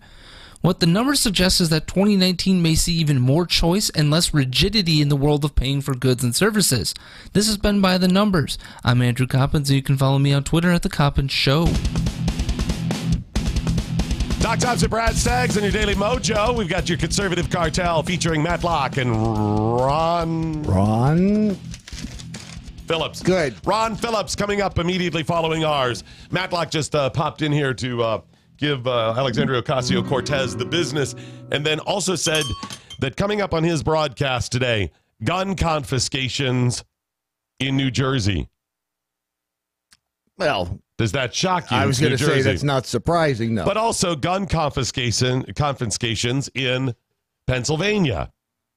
Okay, that's a little more shocking. But you're thinking, you're going, oh, you mean over on by Philadelphia, right, near all those Pittsburgh. Western Pennsylvania. That's on the edge odd. of the Appalachian Mountains. This is rural red state America. Gun confiscations in Pittsburgh and New Jersey, to name a few. He's got the story. He will lay it all out. He will tie it together in, like police work, strings from picture to picture, maps, suspects. Gotcha. Refer to past violations of your Second Amendment rights and tell you what is happening, the solution to keep it from happening farther, and how it all fits into the big scheme of the progressive world that they are trying to create right now in D.C. So Matlock has gone from being an attorney to being a professor. It's both. I mean, attorneys are educated. So, yeah. He's like an investigative attorney. We'll say that. Matlock and the Conservative Cartel coming up 24 minutes from right now on MoJo 5-0. Get your communiques in, but first, a bit more on Alexandria Ocasio-Cortez. So she has to take some time off. Of course. She's exhausted. And she explains more of it on the Instagram. She said, before the campaign, I used to practice yoga 3 to 4 times a week. Does that shock you? Nope. Okay. Not even a little. I used to practice yoga 3 to 4 times a week, eat nutritiously, read and write for leisure. Who doesn't like to write for leisure? As soon as everything kicked in, that all went out the window. I went from doing yoga and making wild rice and salmon dinners to eating fast food for dinner and falling asleep in my jeans and makeup. I don't even know why that's funny, but it is. Brad, do you recall why she said, at least in part, she had to run for Congress? Because she understands what it's like. She didn't make a lot of money. Right. She had huge bills to pay off, right? She had huge bills from her years in college. Yep. And because of all that, she had to run for Congress. Yeah. Her life was so awful. She's one of those working class people. That's what the narrative she has pushed over and over again. Yet, she now says, prior to running, she had this idyllic little life. Yeah. She was in New York, going to yoga 3 or 4 times a week. She was eating nutritiously. Yep. She didn't have a problem. She just read and wrote for leisure. She got to do all those things. She was eating rice and salmon. Folks, I don't know if you know this, but eating fast food is, generally speaking, cheaper than making yourself salmon. Yes. Fresh, wild-caught salmon, if that's what she's talking about nutritiously. Not cheap. No, not at all. So she was doing those things. Yep. But her life was so horrible, she traded all that in selfishly to help other people like her, whose life sucks. She's a giver. She traded all that in for fast food and falling asleep in her jeans and makeup. I'm assuming she meant that she's so worn out she couldn't change or take her makeup off. And it made it as if she was whoring around and waking up in strange places. I don't know. I don't want to assume. I've fallen asleep in my makeup before. Who hasn't? And in my jeans. I've fallen asleep in your jeans and makeup before. That's how much I work. You're a hard worker. Alexandria Ocasio-Cortez has a bit more to say. She said, I believe public servants do a disservice to our communities by pretending to be perfect. Bradley J. Staggs, any comments? Trying to think of who public servants pretending to be perfect. Well, the only one I can think of who tried to be perfect or pretended to be perfect was the former president. Yes, that's the first one that comes to mind. So she's not pretending to be perfect here. She is. Her challenge to everybody and everything that does not fit her agenda. Right. That's not her being perfect. She's the fact that she pretends to be a greater humanitarian than everybody on the right simply because I have feelings and their emotions. And she needs a facial. That's not her being perfect. Yeah. Her sitting in judgment that you're a racist and whatever is not her being perfect. You're just so reprehensible. Okay. She said a lot of campaigns are based on telling a superhuman story. And I respectfully disagree with that tactic. Wait a minute. That's the only thing she's been doing is telling the story of her being a human from the Bronx. Superhuman. Yes. She's maybe not superhuman. She is the perfect human. Yeah, she cares more. She does that. And finally, she said, you don't have to be perfect, but you do have to be 100% committed. Oh, she should be committed, all right. I say 100% she should be committed. Yes. Yeah, I can't figure out if this woman is going to make the biggest splash in Congress or is going to just fade away. I'm starting to believe that she is going to be a standard bearer. They are setting her up smartly to be the standard bearer of her generation in Congress, representing that extreme viewpoint for decades and decades and decades. Does she know she's being the puppet? No, but I don't think she cares if she does. I mean, folks, it's not like she really goes, she wants to help. This is selfish. Remember, progressives aren't interested in doing the right things and simply caring. They're interested in making themselves feel better about caring. They get to hold that up as, I'm special because I care more. Right. Look at what I did. Mm-hmm. Instead of saying, I will give of myself because it's the right thing to do. How do you know? Because they tell you what they do. Over and over and over. Think about it. Mm-hmm. She tells you how much more she cares and who she's helping. Mm-hmm. They all have. Yeah. When people, I mean, there are truly times, I get it, where things come up about your charity work. I mean, I do stuff regularly. I don't discuss. I told you a month or so ago about a guy I helped at outside of a little strip mall there and bought him lunch. Right. Okay, I told it as part of a different story that was just germane to it. And I even hesitated to tell it because I didn't want to make it, I just bought something. It was $5, $6, whatever it was. Well, plus when you tell somebody about it ruins the elven magic and you don't get karma credit for it. Right. I'm not looking for that. And I'm sure you do too. You help people all the time. It's not just about handing them dinner or giving to charity or that stuff. It's the simple things where you tell that person in your office, you know what, I'll take care of that for you. Or let me help you with your career. Mm-hmm. An intern that you give them some guidance or a bit of networking with somebody. Whatever it is, you're helping all the time. That's fine. These people must tell you. And here's how you know. When you add it all up, especially years later, if you've known them for a long time, hell, if it's a media person or a celebrity like Alexandria Ocasio-Cortez, because she is a media person and a celebrity as well. Yes, she is. If they tell you about the charitable work they did, they will always have to mask it in some, I'm just telling you because I'm trying to help other people. Mm-hmm. Please. Inspiring other people. You can inspire other ways. Why did you have to tell them? It's easier to do it that way. And if you're regularly doing this, like Alexandria Ocasio-Cortez, right? Which she tells you every day about what she does, and then wraps herself in it that she's the victim. Yeah. See, she's helping the downtrodden because she's one of the downtrodden. What? It's brilliant when you think about it. She's telling you she's from a family of immigrants and she's the brown girl. She's from New York and she has a vagina and all of these reasons that she is kept down. She is the downtrodden. She was a bartender. She's worked an entire 6 years, right? That's a long time. Right. All of that struggle and strife. She's one of the downtrodden and therefore she's helping the downtrodden. Yeah. Wait a minute. You're going to be one of the downtrodden, helping the downtrodden as somebody making almost $200,000 a year. And let's see where this downtrodden girl's finances are 2, 4, 6 years from now. Yeah. Is she going to have about what you have? Because virtually every member of Congress that goes in that is not rich, even if they only serve a couple of few years, they usually come out rich. Millions of dollars in the bank, having only made a salary compared to the millions, when I say only, of about $200,000. Yeah. Look at the Clintons. Right. No money going in, but boy, they had it coming out. And some of them line their pocket more, but this is it. You're not one of the oppressed. No. You have every opportunity.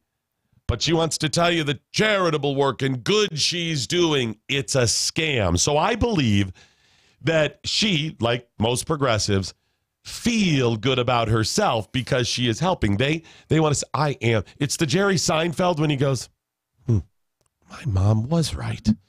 I am a good person. I'm a good boy. They want government to take care of the poor and to put all that money, for one reason, because it alleviates their guilt of having. At times when I have had more than others, certainly more than I have now, and you see somebody I've never been rich. I've never been close to rich. But I've seen people that, wow, that person is struggling right now or whatever. It's very difficult to say, I'm taking care of my family. It's not like we're living high in the hog here. And no, that person doesn't have. It's very difficult. The poor get to say, oh, the government's helping them, and they go on about their business. Meanwhile, the Chuck Schumers, the Alexandria Ocasio-Cortezes, the Nancy Pelosi's, the Obamas out there, they're out there telling you've got to give and give and give, but they're not doing it. Why? Because the government's taking care of it. They're on your side. They are trying to make themselves feel good about this. So I believe, Brad, that she is going to be a standard bearer of an extremist view that represents a lot of people of her generation. And they are setting her up. It's when you read her tweets and stuff, it's marvelous. Again, I'm helping people who can't help themselves because I need help. It's this wonderful little bull crap message. But it works to those people. They're not scrutinizing it. They just hear her going, help, immigrant, girl, downtrodden. I'm empowered now. It's crap. It doesn't add up. None of it makes sense. To quote Matlock, she's an idiot. An idiot like a fox. That sounded more like Bernie Sanders, but okay. She's an idiot. You don't understand. It's her drug. It is. And that's what they live.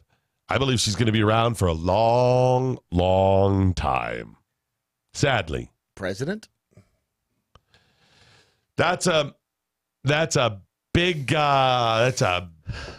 hurdle to get over. But possibly. I mean, she's almost old enough.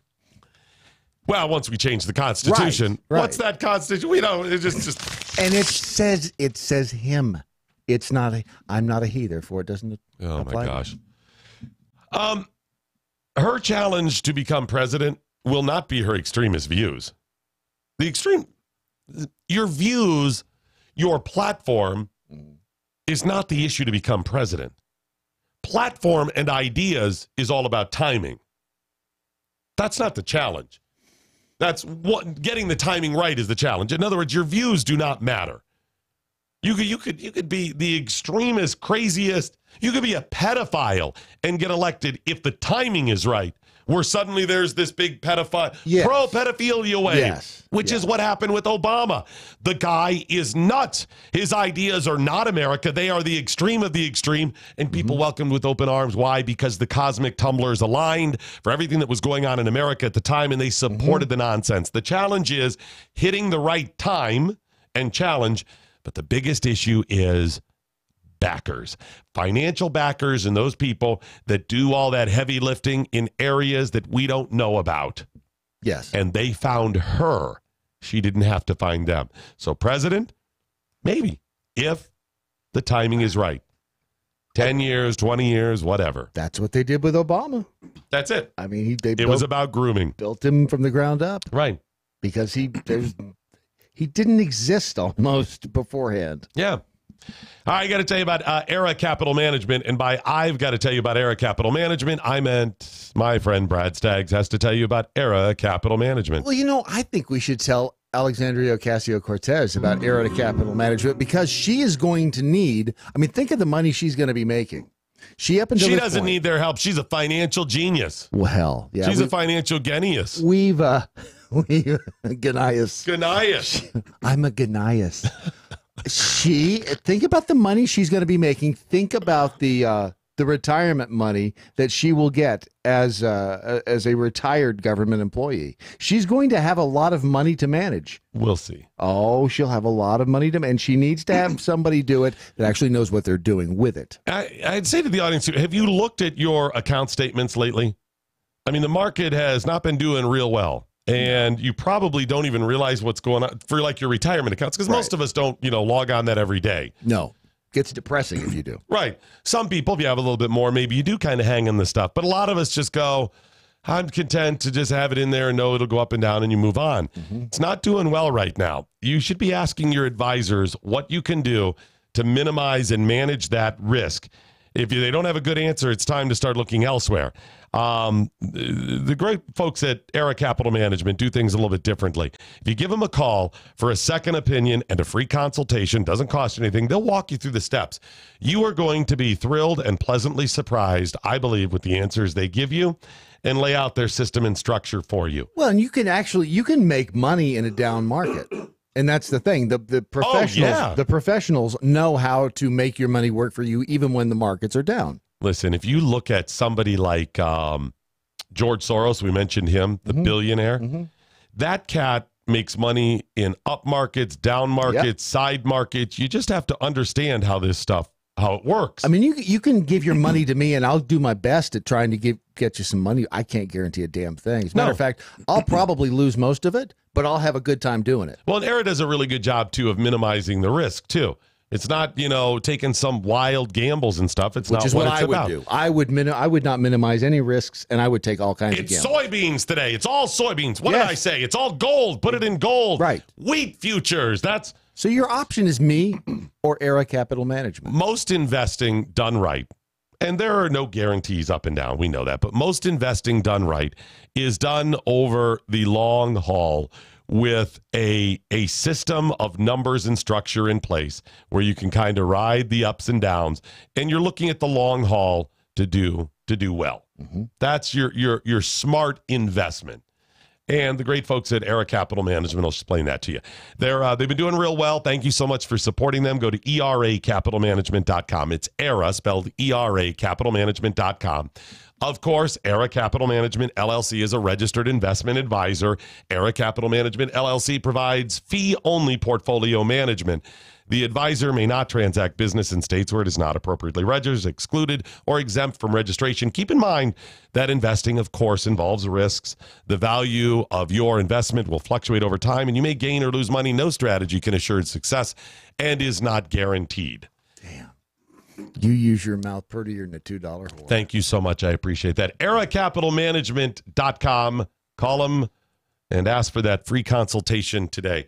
One of the things, by the way, and listen to their pricing structure. I'm not going to do it justice explaining how it works, but it's not just every transaction is charged, and it's not, some grand fee at the end of the year or whatever. It's based on the value of your portfolio. And it's a small, percentage. So if you do well, they're going to do well. Yes. And by the way, if they're not doing well, it's not like you're locking into a contract signed in blood and selling your soul for the next 400 years. No, but you can do that to me. You can sell me your soul for the next 400 years, and I'll lose all your money. What are you going to do with it?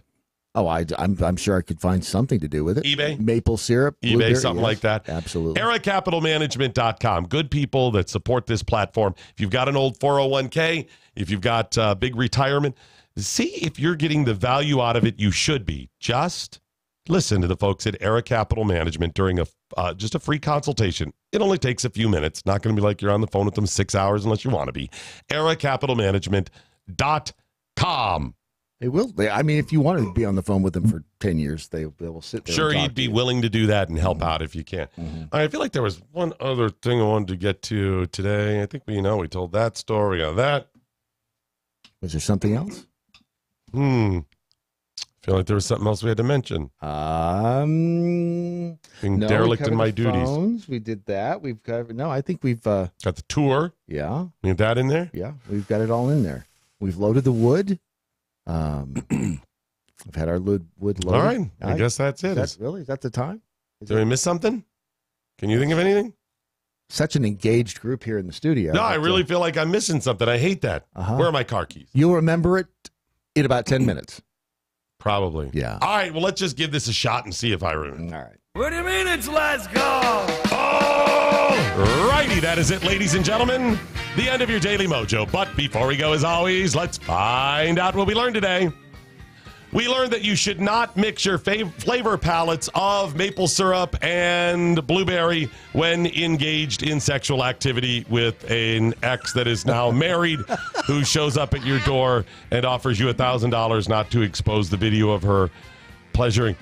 That was a lot to learn in there. I think you remember what you forgot just now. I think so, yeah. It was edit that one. We learned ghosting your employer doesn't work so well when you are your employer. Yeah, that can be a fail. A bit. We learned guaranteed daily rape by grandpa is far better than possible rape by a stranger. Says her. To me, it sounds like possible rape is much better than guaranteed daily rape by grandpa. I'm going to roll the dice on it. That's what I say, but apparently that's wrong. Maybe things are different down in Guatemala. That's right. Or Honduras. By the way, it is acceptable to be raped by a loved one up until the age of 15, and then things have to change. Wow. Do you realize the craziness of that? But that's what there's so much crazy in that. Yes, I know. Yeah, and someone sat down at a typewriter somewhere and wrote that. We also learned that we need a carpet shampooer today and future Scotch Guard on the carpet, plus a cup holder that has some sort of safety device on it for me in the studio.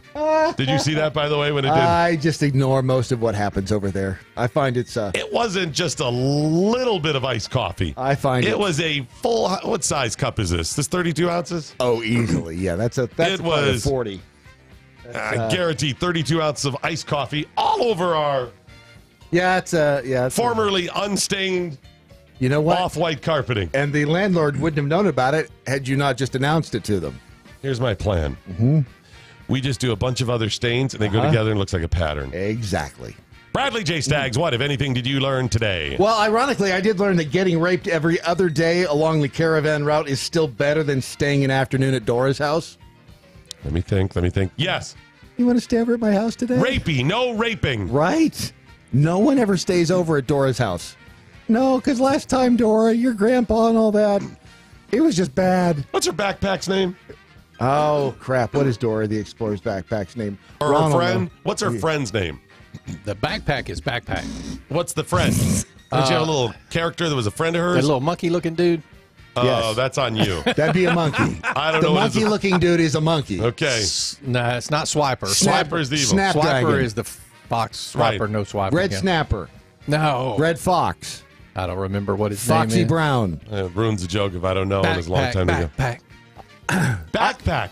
Today, we're traveling to America, where there's slightly less rape on the route. Yeah. I'd rather stay with Grandpa to get raped daily. Si se puede. I also learned, by the way, having a vagina does not make you a woman, but it does pretty much guarantee you a date whenever you want one.